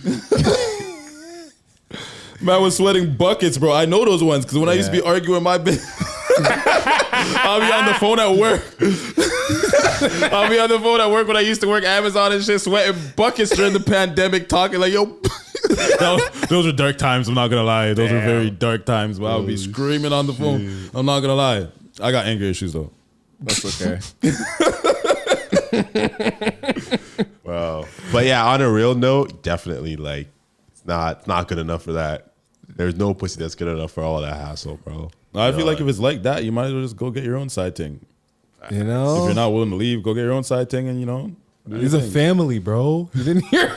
Does she care about the family? No. One of them has to care. No. It takes for a relationship. It takes both. You guys both have to. If just one cares, it's not gonna work. See how it's working so far when he's just caring. Is that the end of too much reactions? We have another video. Yeah, we have you guys want to do the Dave Ramsey video? What time are we at? How far? An hour 25. Yeah, we have time for one more. Yeah. We usually go around 2 hours. So Dave Ramsey. 1.5 speed it.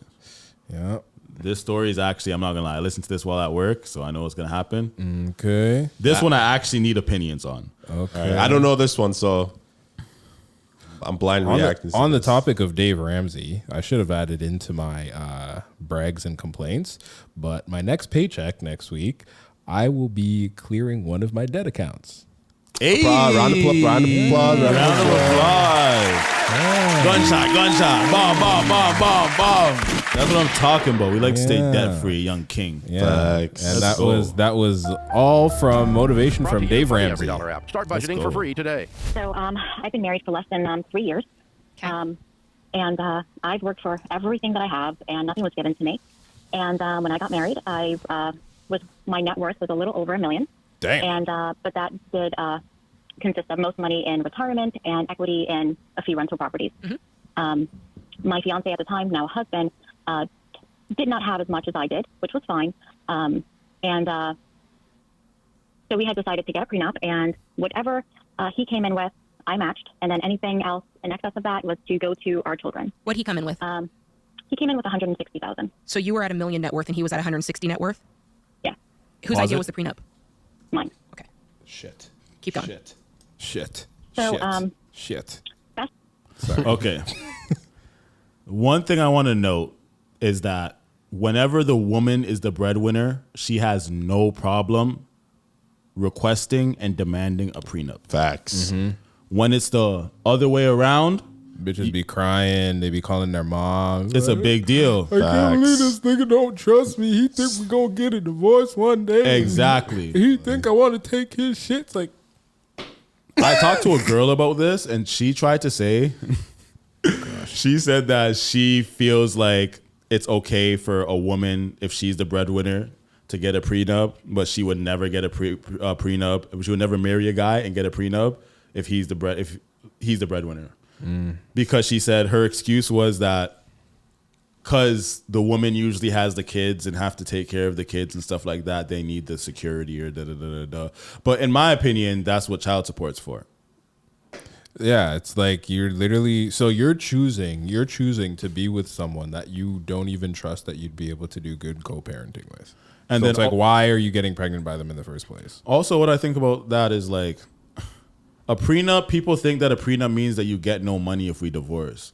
A prenup is just you guys actually making an agreement on if we break up, this is what's going to happen. Yeah. Which I think is this. I think everyone should get a prenup. Yeah. Because why not have rules on our divorce? It doesn't mean we could still make it so you get all the money anyways. You can still make that in the prenup where you get all the money. Yeah. But just make sure that we're all leaving on our terms, not the terms that the government created for us. Yeah. So, exactly. Honestly, my opinion on that, Akash's wife. There's no prenup. Same way. There's no prenup. No. She actually talked about that. She was like, she's made that exact same point. She was like, oh, like a woman, it's like she should have a prenup, but a man, like if he has a prenup, that's like weak shit. She said something like that. Yeah, I hate that. And on top of that too, she was talking about how like she should be compensated for carrying the babies, or even if they get a surrogate. Why do they act like they don't want to have kids too? They act like, I had your child, I'm raising your child. No, these are our children that we both decided to have, and I'm providing for you and our child. We are all playing the roles that are necessary for the family. So you cannot now weaponize your role and minimize mine. You know what I'm saying? Yeah. But the fact that she said surrogate too. Yo, I still slap. Forward. Fast forward. I'm She's making beautiful. a great income. He's making. I was a great thinking income. that, but I didn't want to take away Super from the video. successfully, very always, live below my means, and things just begun just not making any sense. And my husband owns his own business, and I just started seeing our accounts getting lower and lower and lower when I believe our accounts should have been getting higher and higher. So I said, hey, what's going on? And his response was, I just haven't done the paperwork, for taxes, and said that he filed the tax extension. So, it's taking money out of his savings until he goes through his paperwork so he can know what he has to pay exactly. I said, okay. Several months went by, and I still noticed these things going down, and things just don't make sense to me. Something in particular happened, and I pretty much said, are you sure everything's okay? He said, yeah. I asked him to please let me see his account, his business account where he said all the money was. And that's when he admitted to me that he has been stealing from, his words were, from us, from me, and is a fraud. And needless to say, dove into everything, and he has completely wiped us out. Oh my gosh. Our savings, everything. We now only have 2 months of emergency fund. We have two very small children, two under two. So when when you say he wiped out your savings, how much did you have saved? And he was just funneling it to keep his business afloat? Is that what you're saying? So we had over $100,000 in savings. He also took from me personally $286,000. Out of where? Just various accounts that I had that were deemed as premarital that weren't supposed to be touched. And what did you use that money for? So I just went through everything, and there is no addictions, there's no other woman, there's nothing like that. So then when I dove into things, so it turns out that the lies began when we were dating, and he actually lied on his prenup. And the $160,000 that he even came in with were tied to loans and lines of credit from his business. So he just said that this is how much credit I have. It's not real net worth. I didn't know that. But that's what he just admitted to you, though, recently. So yeah. So really, he came in with zero. And he lied on a He actually came in with legal negative. document. So he lied on a legal document too. Yeah. Because he owed $160,000 When did because this there were happen? loans and lines of credit. About 2 months ago. Okay. And I have to say, I'm still in shock. Sure. How's the business doing? Is it going into the business and his business is tanking, or does he? When you look at his business, is there profit, and he's just not bringing that back into the personal side? His business is not doing anywhere near as well as it used to, or as it was, and he has been lying about how well it's doing. Wow. And I'm a budgeter. If you tell me, hey, only this much money is coming in, I'll just pull out a spreadsheet and say, hey, let's start budgeting. But that's not what happened. Instead, we're going on vacation. Yeah. Instead, we're doing things like that we shouldn't be doing if you have debt. So he's also racked up about $130,000 now in personal debt. Can I ask you a question? Because he's not here, so I can't question him in the same way. Yeah. What was it inside of you that made you go, I need to sign a prenup with this guy? They're against. Was there a red prenups. flag already? They're super Christian. No, so. it was no, there wasn't. It was just the fact that our net worths are so vastly So different. Yeah. different. Yeah. Sarah, I'm so sorry. So are you separating from him? No, I feel we have two very small children. And again, I'm still very much in shock, but we have two very small children, and I know the statistics with growing up in a home with a broken household, and I don't want that for my children either. Yeah. Are you in And counseling? They're just so young. Are you guys in No. counseling? Will he go? No. He said he would go, but to be quite frank, it's not something that we could afford right now. Fuck. If you're going to make the marriage part work, Sarah, you're married to a liar, and not just a liar like here and there. Like, I mean, there's something wrong, deeply wrong with him, and in the process, he's hurting his family. And so, for you to draw boundaries for yourself does not make you a bad mom. I just want to give you freedom to do what's best for Sarah in this moment, and for this to be a healthy longevity, level of a marriage. There's a lot of broken pieces, and without a professional, I really believe, to be in the mix of this, and for him to show deep remorse and a pattern of change until you have trust. I'm separating everything today, Sarah, financially. You need to protect yourself. Your income now goes into a different account with his name nowhere near it. I would contact a lawyer just on the basis of lying about a prenup. I would just get some more information to protect yourself and your kids, because I have already done most of that, and I'm in the midst of a post-up, which he has agreed to. Where you go back and have basically a prenup in the middle of the marriage. Is that what that is? Yeah, post changing the prenup to make it correct to where you guys currently are. No. Post-up, just reiterating that his debt is his debt, and even if I decided to, let's say, help him get out of his debt, that I would not be, I'm expecting to get reimbursed at some point. It's not just my responsibility. I hear you. Yeah. Well, what we find so much often, Sarah, with these, the level of financial infidelity that you've experienced is the level of an affair. I mean, you can put anything in place, but that you start to question yourself. I mean, there's so much in that when you are so deeply lied to from the person that you're supposed to be in a marriage with. So I would I would have my own therapist. I would have him go to therapy if you're going to make this work, but I would also protect yourself until a pattern is proven, that he's proven back his trust with finances. Create your free every. Okay, so the question I have is, do you guys think that is worse than cheating on cheating? 100%. Yeah. 100% that's worse. Yeah. Okay, my take is, first of all, she should kill him. Second of all, that's something. That is a murderable offense. Facts. Yeah. That is a murderable offense. That is highway robbery, deceit, theft, abuse. There's so much things wrong with that. And second of all, you frauded our prenup. That is so fucked. Do you know the worst part about it to me? What? He fucked up the game. Shorty's worth $1 million? Facts. Yeah. And you fucked up the game. She was willing to date down. Yeah. This is why rich women don't date down. Because niggas like that. this. He fucked up the game. That's actually a really good point. That's a really good point.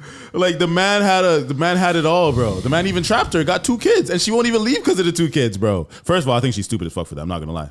Yeah. I understand. You know what? Her points make a lot of sense, but I still think it's not worth it. Yeah, I can. Points don't make any fucking sense. Her points do make sense. No. Explain. Nigga, it's basically borderline criminal offense. And you're still unless there's more to the story that she's not talking about. Yeah, but it's different when you're the victim of the criminal activities. People date the people who abuse them all the time. And we're just going to justify that? I'm not justifying it, but sometimes I'm not going to say you should leave in every single scenario. Okay, maybe legally they don't have to divorce, but at least there's no reason why they should be living together.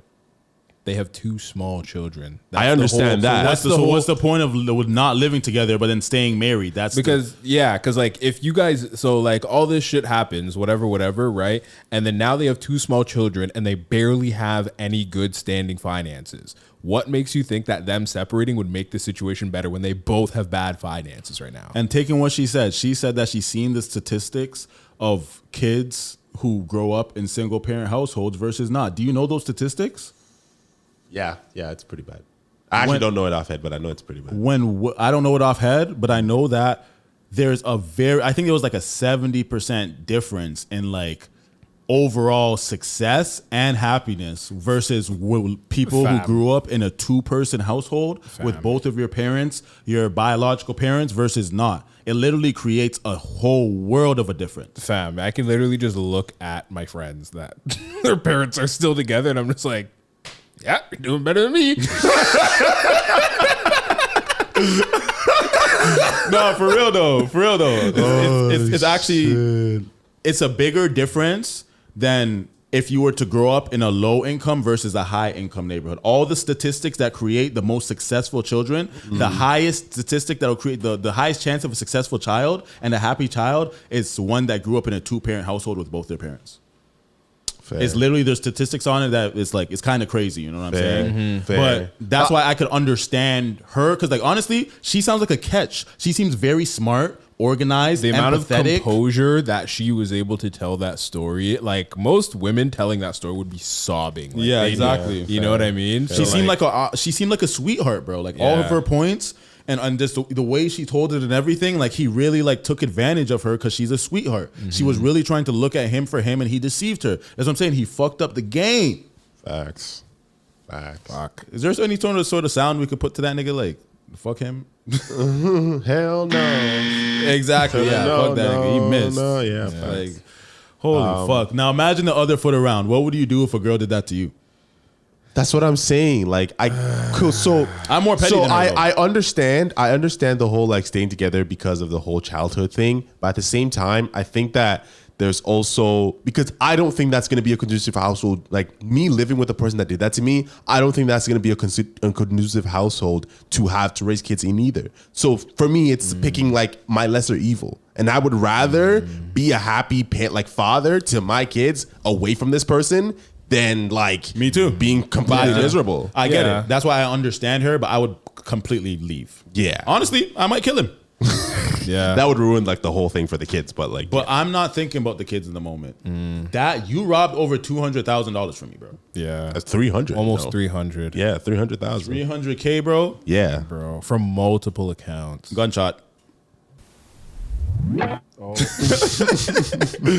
Gunshot. Nah, that nigga gotta die. Yeah. And if it was a girl who did that to me, okay, don't judge me too much. I've never hit a woman before. But would you understand? One open hand. Would you understand? I'm not justifying it. I'd be wrong, but would you understand? So the thing is, I personally wouldn't do it. But if I heard someone like gave her a dirty slap because of that, I'd be like, he's not an abuser. Would you understand? Smoking her. Yo, fam, that's a murderable offense. You know what I'm saying? Those are the ones where you do it and you do the time happily. Like those are the ones you do like, hey, you're happily going to jail. Hey, I did it. Fuck it. Bitch robbed me, so I smoked her.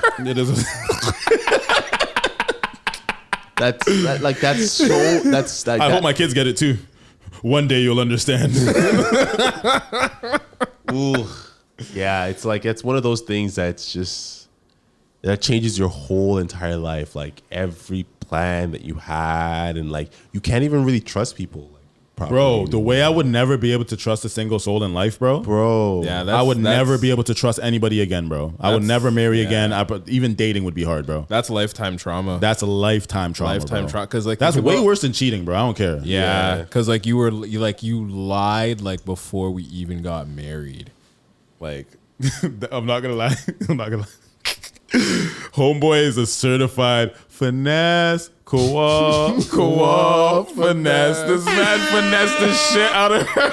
But he's an idiot because he didn't flip the money. He didn't do nothing. The man didn't do nothing. The man just went into the red. Yeah, into the red. He probably thought he was flipping it. He thought he was doing so good, and then it kept getting worse and worse and worse, and now he can't do shit. Nah, because she was saying that like his business wasn't doing as good as it was in the beginning, or like as he claimed it was. And he probably was using that money to try and like go into his business, thinking he was gonna get it out of his business, but it wasn't coming back. But he just wilded out like. Because 200K is nuts, bro. Facts.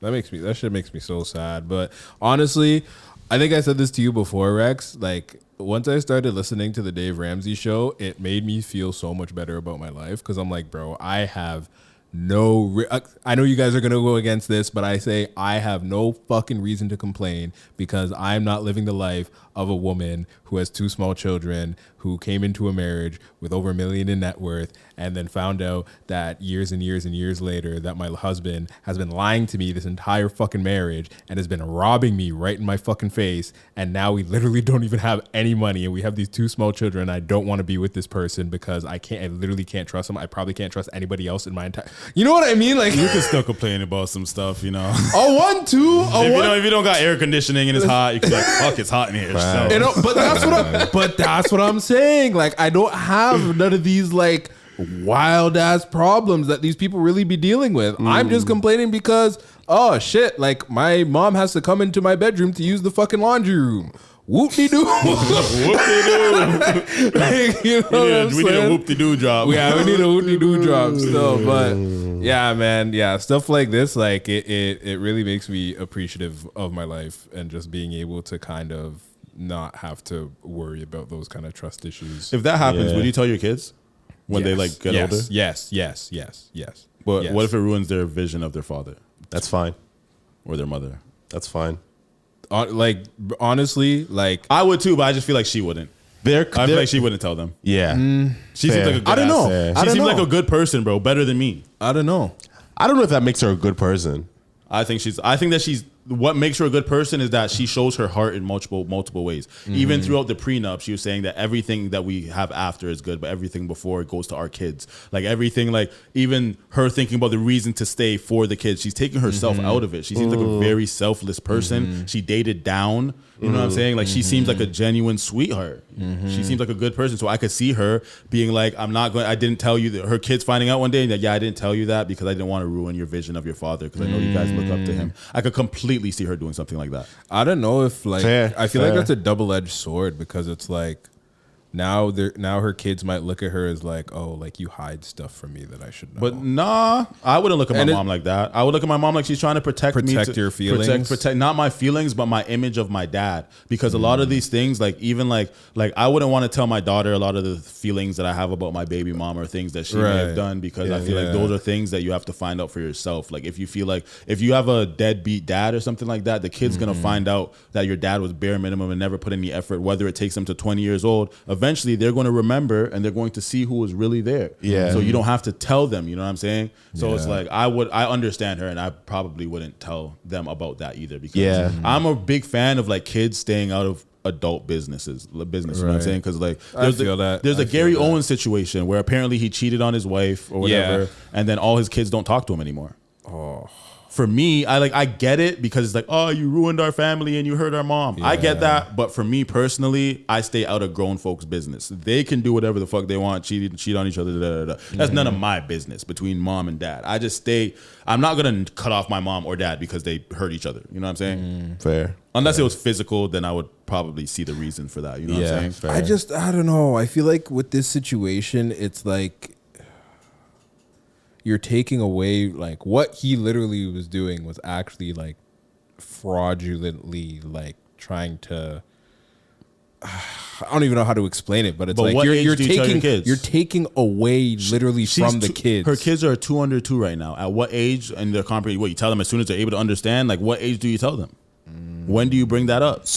I think the way I think that it probably I feel like that's a conversation that gets prompted by like, you know, I don't know, they might be sitting at the dinner table and like they've like have grown old enough to kind of like see certain patterns. But what conversation would possibly prompt you to bring up that your dad stole $200,000 from me when you were 2 years old? Oh, we were talking about stealing from the candy store. Oh, I got stolen from once. I don't know. It could just be. I got robbed once. You want to hear from who? I don't know. Okay, I'll give you. I think it could be. I'll give you an example. I think it could be something as simple as like, hey, like mom, like I want to sign up for freaking hockey or something like that, and then it's like, oh, like we can't afford that, and it's like. Because your dad robbed us for $200. Yeah, that's a shit example. That's a shit example. I have a better example.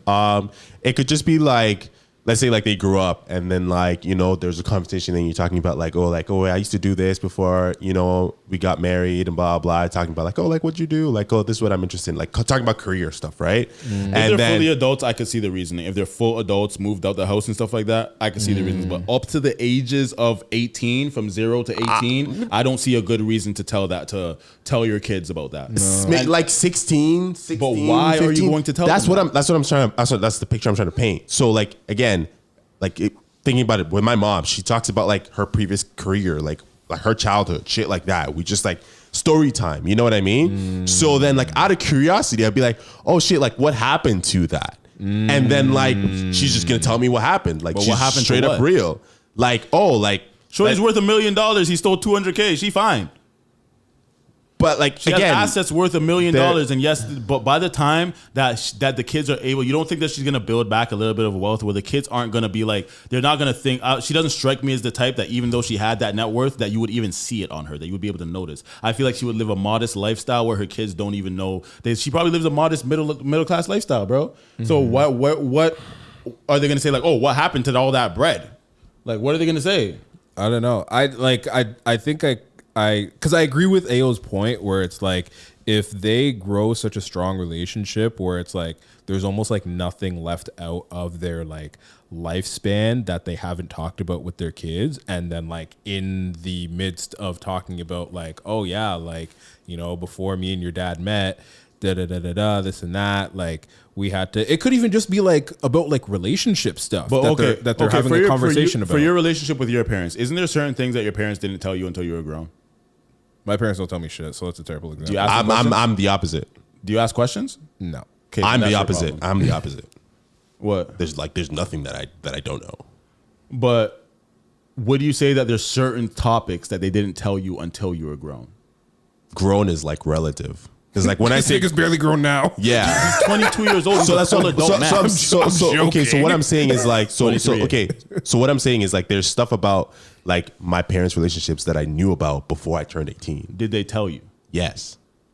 Okay, true. But does she strike you as the type of person to be like your mom though? I don't know.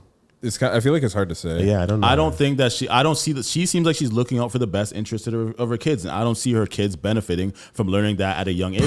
Personally, again, personal experience. Because they might resent their father, and it might ruin the whole thing that she's trying to build. See, that's the thing. Might.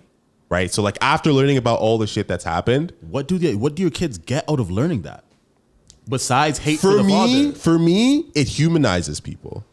No, it demonizes people. Okay, there's no human aspect of that whole situation. His example is like, we're only using his example. Yeah, Let's not use any other. Okay, yeah, his example is very bad. That's why I can't see a reason for you to tell your kids unless you want your kids to hate the dad. Maybe That's the only reason. Maybe he's hate worthy. Like, let's not. But we have to remember her goal is always seem to be looking for the best interest of their kids. So if she's looking out for the best interest of their kids, I don't see that. Like, there's some things like I wouldn't tell my daughter certain things if it's gonna make their mom look bad until they're mad grown. Then I'm gonna let it fly. I'm gonna let it fly. But like at young ages and shit like that, up to like I'm not gonna tell them. I understand about I understand the young age part. I don't want them to look at. I still don't want, even if I don't get along with their mom right now, I don't want them to look at their mom a certain way. My big disagreement, again, this is the example, right?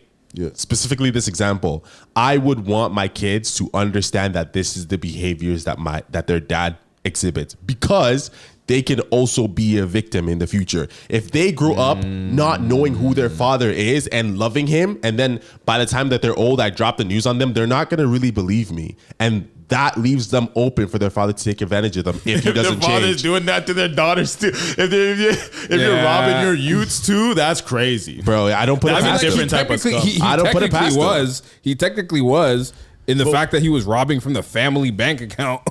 I don't put it past them. But fam, we don't look at our kids the same way we look at our spouse, to be honest, bro. We don't know that. We don't know him. We don't know that. Yeah, he's been a full-fledged liar this whole time, so we don't know. Would you guys tell your kids about this before 18 years old? Would you tell your kids? I would. 100% I would. If you decided to stay. I wouldn't like involuntarily be like, I'd probably tell them if I left. If I left, I wouldn't stay. So like it's very hard for me to visualize that. But that's why I'm saying her staying is the craziest part of this whole story to me. The fact that she would stay. So if she's gonna stay, I feel like she's not gonna tell them, bro. I would still tell them if I stayed, actually. Now that I think about it, but my focus of the story would be the learning of the growth that we had during like our staying period, like how we got over that. Because it's like, for me, it would be a lesson to them, like no matter how bad. You're not getting over shit. She's waiting until they're 18 and she's cutting. I can't get over that, bro. I don't care how long it's been. I can't get over that. You can never trust that person again in life, bro. I mean, because the amount of, think about how many steps it takes to steal $300K. Yeah. And to also, let's also not forget that like he committed a crime. Yeah. So he could literally like face jail criminal time, charges. face criminal charges. So it's like, I guess that would really be the only like valid reason. I don't think she's like gonna charge if him though. Like I'm saying, I'm paying attention to the character of the woman, and she seems like a fucking angel to me. But the thing is like because of this situation, like no matter what, she has to get lawyers involved. But she doesn't seem to. She seems like she's just getting a post nub. That's the only thing she seems to be doing about it. She didn't seem like she was. We'll doing need a part anything 2, else. Sarah. Yeah, facts. Yo, shout out to Sarah. Round of applause for Sarah. Shout out to Sarah. Like, she's just we need more humans like her in the world, and we don't need the niggas like him to take advantage of her, because that's the reason why women don't date down. He's fucking up the game. Yeah, facts. Fucking up the game. I need a woman to date down right now, bro. If you're looking at this, Wait, how down are you? He said he at least lied and said he had 160K. He had to lie, you know what I'm saying? See, imagine her husband's a nigga. Listen. If this gets clipped and you're looking at me and you're looking for a fixer upper, hit me up. Niggas wearing pajamas to every episode. He's wearing pajamas to every episode. He needs your help. Holy fuck! So, all right, I guess up next we have. That's the end of Too Much Reactions. Yeah, that's the end of Too Much Reactions. No. And our next segment with our brand new segment name, Hot Topic. That was Hot Takes. Yeah, Hot Topics is a freaking Hot Takes fashion. Yeah, Hot Topics like a brand, isn't it? Yeah. Chat too much hot takes, Hot at takes. your head top. And we're going to do the series from, let's see how much numbers I have. Because, I'd be adding to the topic list. You guys could always add to it too. Because you guys have the notes. But I know that I'm the only one who ever adds to it. Wait, do I have the notes? Look who sent me a friend request again. I just replied to her story today. She had Bati on it? Bare Bati. I'm not gonna lie, you know what I'm saying? I'm just like, I'll buy 10 pairs of those pants for Christmas. I said, I'll buy 10 pairs of those pants for Christmas. Yeah, man. Holy. Yeah, you can already guess who. I know. There's only 32. There's only one person that ever sends me friend requests and continuously tries to like get in contact with me, and I refuse to get in contact with her. And I hope she's listening. With her fat Bati self. I'll contact you. You're gonna have to tell me after. Oh, well, I mean, you can just look. Oh, we can't see because your face. It doesn't say the name. Oh, there you go. It's like your future. Oh. It's like your predetermined future. Yeah. Crazy. All right. What's the number? Sorry. 32. How many? 32. Okay. Give me a number between 1 and 32. All right. It's my favorite number.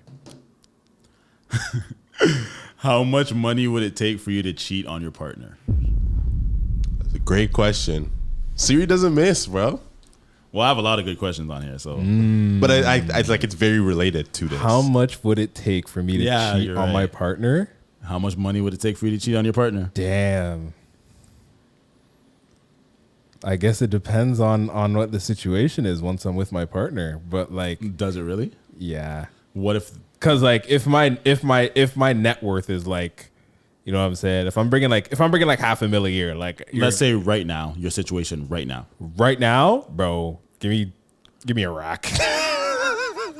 That's pathetic, bro. That's not even a paycheck. That's not even one paycheck. Give me a rack. Are you cheating on your girl? Fuck it. You're saying that because you have no girl. Exactly. Let's be realistic. How much money? If you had a girl, let's say you were dating for 3 years. 3 years. 3 years. How much would it take for you to cheat on her? Is there a number? There definitely is. There has to be a number. There definitely is. Yeah. Okay, so this is how I rationalize it. Maybe a 10 I need to piece. think Maybe about 10 mil. Maybe 10 mil. Nah, the thing is that I would have to think about how. Do you say 10 mil? Yeah. That's all? I mean, that 10 mil? Yeah. Yeah, that's a lot. That's a lot. I was Bro, you're asking me to cheat on a girl that I've been with her for 3 years. I have. Hold on. So I'm 30 now, and I've already been here with her for 3 years. Yeah, the line is short, my nigga. I need 10 mil. For me, there's so many caveats to that question because it's like, can she know? Is this something we could talk about? That's why my number covers all fields. You know I don't necessarily have a specific number, but it definitely has to be relative to the girl for her to not get mad at me. Because it's just like, how much? Because like, remember, this is our money if you stay. You know what I'm saying? I did this for us. You have to be able to sell shit. That's why I said, can she know? It's not necessarily about the number. It's about how you sell it. Manipulation. Hey, don't use that word. That's going to ruin the sale.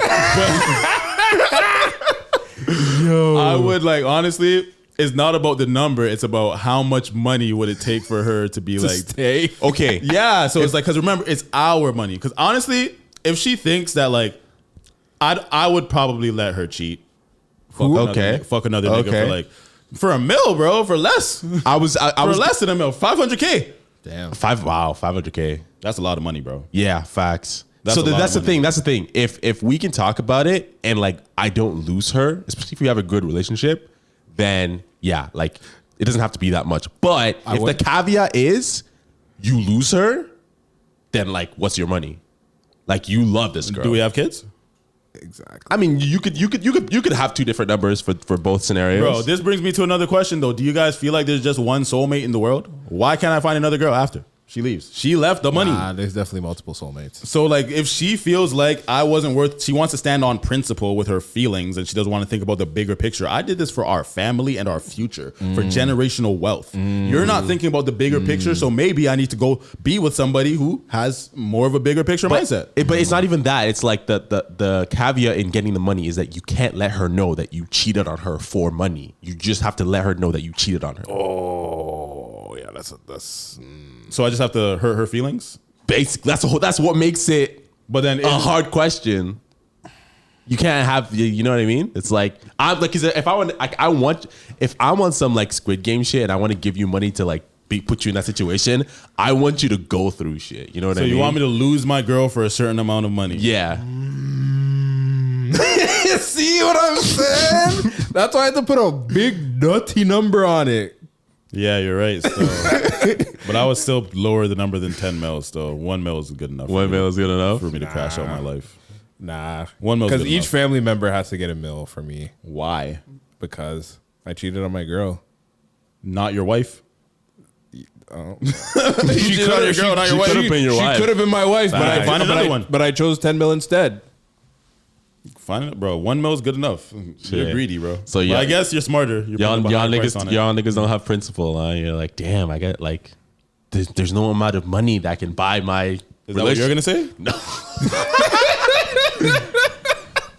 Honestly, I feel like if my girl wouldn't understand, then she's probably not the one for me.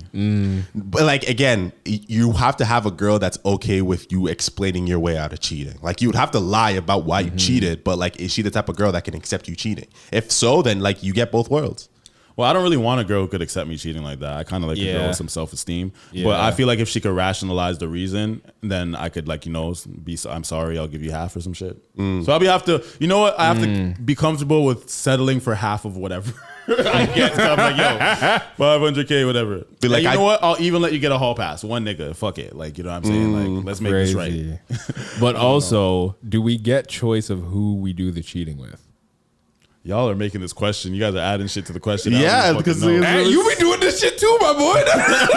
Play that up. Yo, I don't think so. I think it's just I can imagine it's just doesn't really matter who you're cheating with. Cheat with anybody. Yeah, doesn't really matter if it's you're getting money for it. Yeah.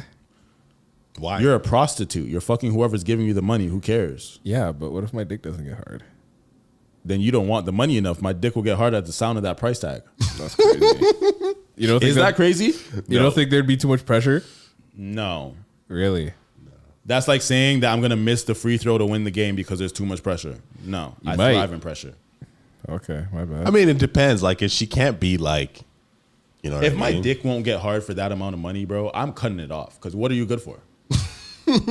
What is my dick good for if it won't get hard for $10 million? I don't know. That's a lot of pressure. We're different though. I'm not built for that type of This nigga got ED, bro. no wonder he only jerks off on the weekends. You have to save the juice up. So here's the thing. I'm trying to think about like a scenario where like it's just not. This possible. is not a realistic scenario at all. Stop trying to make it realistic. I'm not trying to make it realistic. I'm just thinking like if we don't have a choice and like someone picks like the most like on some like 600-pound live kind of shit, you're maybe going. I'm just fucked up because like y'all really can't. Y'all, what's your diet like? Y'all can't get horny. I don't think I can get horny for someone like that. I'm not getting horny for her. I'm getting horny for $10 million. I'm not attracted to $10 million. Yeah, see, I'm not Drake. I don't. Why my dick just got hard because of why I just hit. Yeah, I'm not on that type of time. Y'all niggas. I mean, so the thing is, like, for that amount of money, I'm gonna have to consult like a porn star who does like wild shit. I have to ask them, like, yo, like, so, like, what do you do? You know what? Viagra. Simple, done. Y'all can't just close your eyes. Simple solution. Y'all can't just close your eyes. What if the head is trash? So I've gotten trash head and still bust. Well, not from the head, but you know, you could. Fam, all the girl got to do is lay down there, bro. But cock up your bumper in the back position. Let me put a towel or let me put. What if he has no body? It's okay, bro. I'm telling you, 600. You haven't watched 600 pounds? Put her in the bacchus, fam. What you gotta do is you gotta put her in the bacchus. And you put a towel over her head, or you put like something over her head so you can't see. All you see is bum, pum, and you know what I'm saying. Have you seen 600-pound life? Have you seen the people on 600-pound life? Have you ever fucked a big thing? Not 600-pound life, bro. Have you ever fucked a big thing? Though? No, but so he doesn't even know. He hasn't fucked any big things. He doesn't know. Pull up. Put my 600-pound life right now. Bro, you know what it looks like. I don't have to. You know what it looks like. I've done half of that. Human being. There's no female human being that you could put in front of me for $10 million that I won't find a way to get my dick hard and put my dick in for $10 million. There's no female human being that you could find. I don't care if she's disabled, deformed, I don't care. $10 million. You guys aren't thinking about generational wealth. I'm taking the sacrifice for my family. Y'all don't like your family like that. I do. You're doing a paraplegic for 10 mil. Bro, easy. They don't even have to do nothing. They can't move. This is sick. Are you dumb? I can fold her in any position I want. Pretzel that. We're fucking sick. Bro, I can put her in any position I want. She can't move. Holy. Bro. Fam, you guys aren't thinking about the bigger picture. You guys love your family, bro. Your generational That's wealth. why I said 10 mil. Y'all niggas said too little. But he started changing the shits. If I could convince my girl that like, yo, we could share the bread or whatever, then I feel like she could. I feel like any girl that's really meant for me would understand that I'm doing this for us. And that's why. And because like honestly, okay, would you let your girl fuck another nigga for $1 million? If I feel like she's the one for me, yeah, 100%. If she's not the one for you, you wouldn't. If she's the one for me or not for $1 million, if she's not the one for me, then like it's gonna be because then like it's her money. So like because that's the thing is like, am I getting the money or is it like this is a pot split? Because like if I'm just tricking her out, then like shit, that's a shitty thing to do. I would still like to use the benefits of the million. If we're not forever, at least you know I could use the okay, my bitch got fucked. Sure, bitches get fucked for free every day. But then like, think about how she looks at you. Look at Adam 22, bro. That's different. They're porn stars. He's only a porn star because of her. Because no way no porn stars would be fucking him on camera if his wife wasn't landing the plug. So at the end of the day, is that what it is? Because I know they do shit together and they always have. Now she fucks niggas without him. No, like it wasn't guys. Like him and her would fuck a girl together. Yeah, and sometimes all he the fucks time. girl solos too. Yeah. I'm not gonna lie, I be watching it.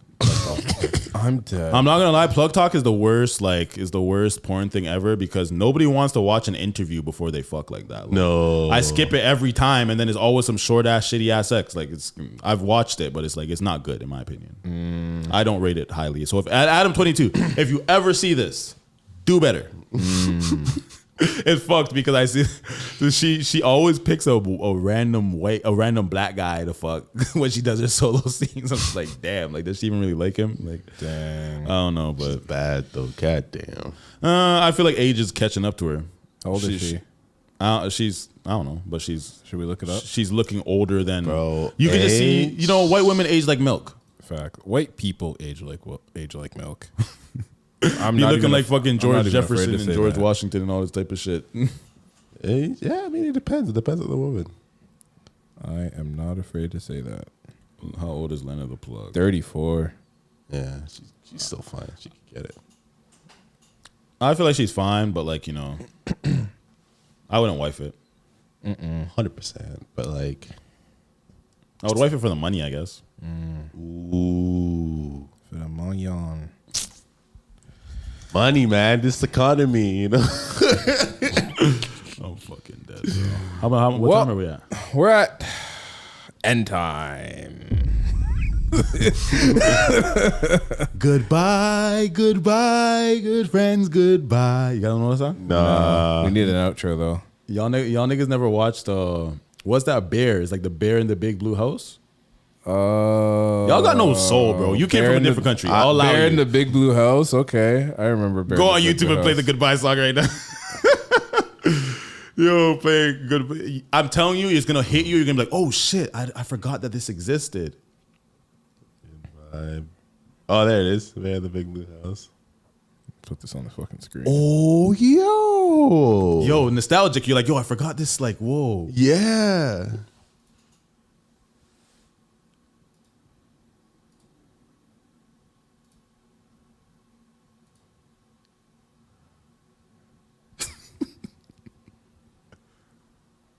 Suddenly we're through. What? He knows it. Come on now. Friends, goodbye. Come on. To go. Yeah. Uh-huh. Gang. Skirt. Mud. Cut this shit off.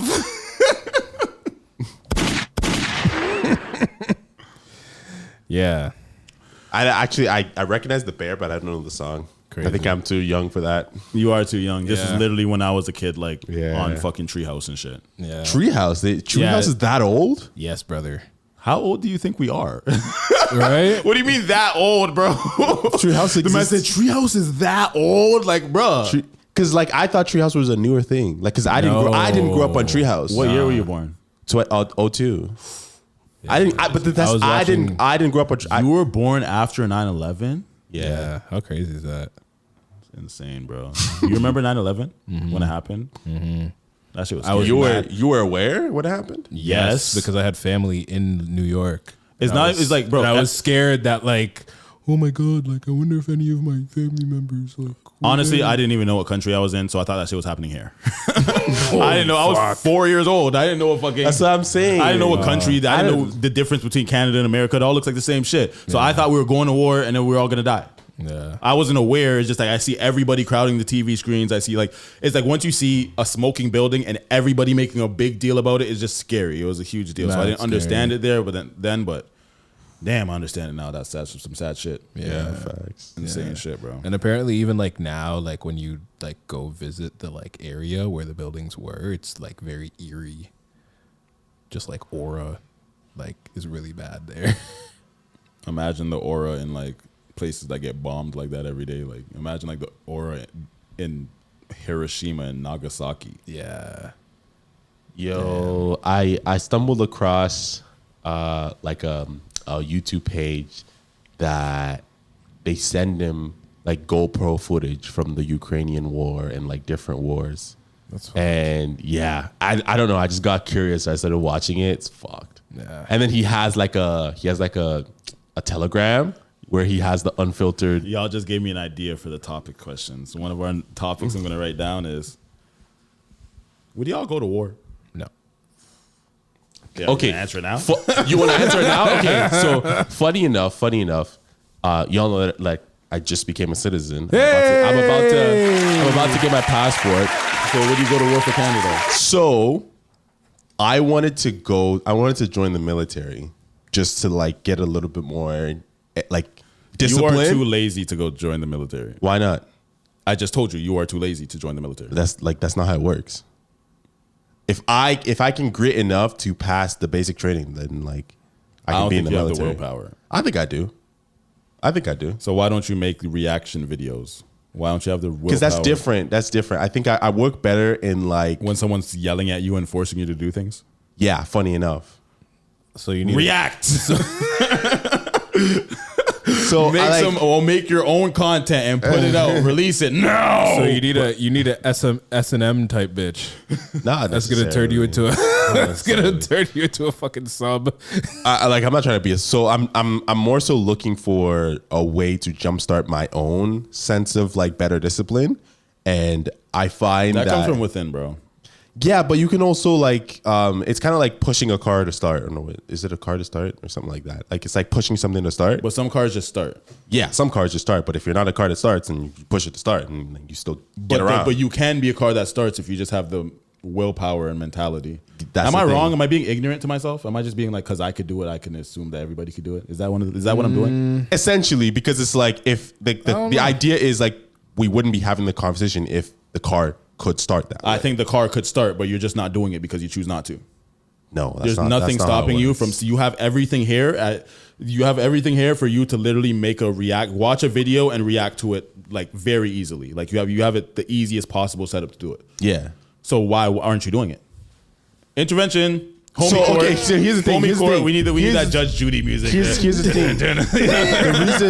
the reason why I don't do it is because like I'm not really that motivated to do reaction content. So what content? Oh, you're motivated to make music right now. Right now, yeah. So that's why I've been like playing around with that, and like I did like a cover thing. I did all of that. I've been watching a lot of videos. I'm even working on the all for me stuff. Eventually, I'm gonna start writing lyrics and like listening to a lot of beats. So like I don't need all of that because I actually want to do that. So you feel like it's an inspiration thing. Essentially, like something that you feel more inspired by music than I do about making reaction content. I really don't like reaction content that much, except when it's like something like this. But like me doing it by myself, no, I don't really like it. My problem is less about you doing reaction content or music. It's more about you never ever putting anything out or completing anything alone before. Because I've never really had something that I felt that way about before. But I feel like a big part of being a content creator is like when Joe Budden and Rory and Mal split. Rory and Mal, they didn't do anything independently while they were with Joe Budden. And I feel like they only created their own podcast because they needed a source of income and they didn't want to do anything different. But when they were with Joe Budden, they weren't doing anything individually to grow or really even help the podcast grow. You know what I'm saying? Mm-hmm. They didn't really that's why Joe Budden was able to just be like, this is my shit. Because those niggas weren't really, they wanted to just come to work and talk. Mm-hmm. You know what I'm saying? They weren't willing to do the other things that it takes to actually be a content creator until they were forced to. You know what I'm saying? So it's like if they had leverage from the beginning because they were helping build the company, I don't think it would have ended the same way. And I feel like that happens with a lot of dynamics where it's like, what reason do you have to, I just feel like you have no reason to not be putting out something, bro. Because like you doing stuff is one thing, but like, I think that you need to be putting out shit, bro. Showing that you could complete something. Because especially even like if you're going to be doing music, then like, you know what that means. You have to make music content. And music is a lot harder to sell than reaction videos, I'll tell you that. Yeah. I mean, again, it's not really about selling it. Like I'm realizing it's not really about selling it. It's just about like enjoying the process of making it in the first place. If you enjoy the process of making it, you automatically make things. And then it's just pressing the send button. But you've never pressed the send button. Because I've never made shit. But yeah, what he's kind of getting to is the fact that like now that he's found like this strong interest in music, like he believes that will be what he can like actually complete tasks in. Have you completed a song? To the best of my ability, I've completed a cover. So like that's what I did. And then after I did that, I'm really bad with writing lyrics, so I wrote a little bit. But then I couldn't really get inspiration for that, so I just did another cover. And then now I'm like still working on that. Okay. In like the week that I got, FL Studio. Well, let's hope that in the future we'll see what time will tell. Maybe we'll bring up another homie court. But so when I think about myself is like I don't want to have to rely on that to be able to do things. Right. I just want to see you complete anything independently. Yeah. And put something out. Like literally anything. I don't care what it is. I haven't seen I feel like between me, Tommy, and Rooks, we've all put something out independently. Whether it was successful or not, we've all at least shown that we could complete something artistically and put it out. Whether it's his covers with his dances and whatnot, whether it's my music or my like reaction or my opinion, not yours type content, or whether it's Tommy's content or his socks or something like that. Yeah. What have you done that you could say that you've put out in terms of content wise? Or like, is there anything that you've even finished content wise or tried? I've never tried to do content. But I feel like you haven't tried to do anything. Yeah, if you have to think about it that hard. Yeah, like you haven't really tried to. That's why I want you to just, if you're throwing shit at the wall, at least try to throw shit at the wall. But I don't even I see a blank wall, you know what I'm saying? And a nigga just sitting there looking at the wall being like, maybe I should throw this tomato. Maybe tomorrow, fuck it. Like, you know what I'm saying? Throw the tomato at the wall, bro. Throw some bologna at the wall. It might stick. Yeah, I mean, because like it's hard to say. So for example, like I did music when I was younger. Like I played the piano. I learned how to play the drums. I learned how to play the keyboard on my own. Like I even know how to play the guitar. Well, what are you doing with it? Huh? That's what I'm saying. I haven't put out content because that like I didn't find that I wanted to do that until recently. But imagine somebody wrote a book and they never put it out. You know what I'm saying? I feel like what can you get out of that? Who's gonna hear it? You don't necessarily have to put it out. You could have your own little community that likes what it is that you do. How can you create a community if you don't put anything out? It could just be like church members. It could be like, it doesn't have to be big. But do you get my point? I get your point in terms of like what piece of content or whatever it is that you've created that you can show for your work. But I'm saying that like I have done things. It's just like it's not in the format of what it is that you're talking about. Like what? I just explained to you like. You're just saying like being able to actually. But learn. I wouldn't count learning how to play an instrument the same as like completing something. You know what I'm saying? Especially as an adult, like all the things that you learned in adolescence that probably was less in your control to even learn or whatever, because like the influence of around you do that. Now that you have complete autonomy and control of your whole time and your day and everything, what are you doing with it? I just want you to try something because you have enough time to try a lot of different things.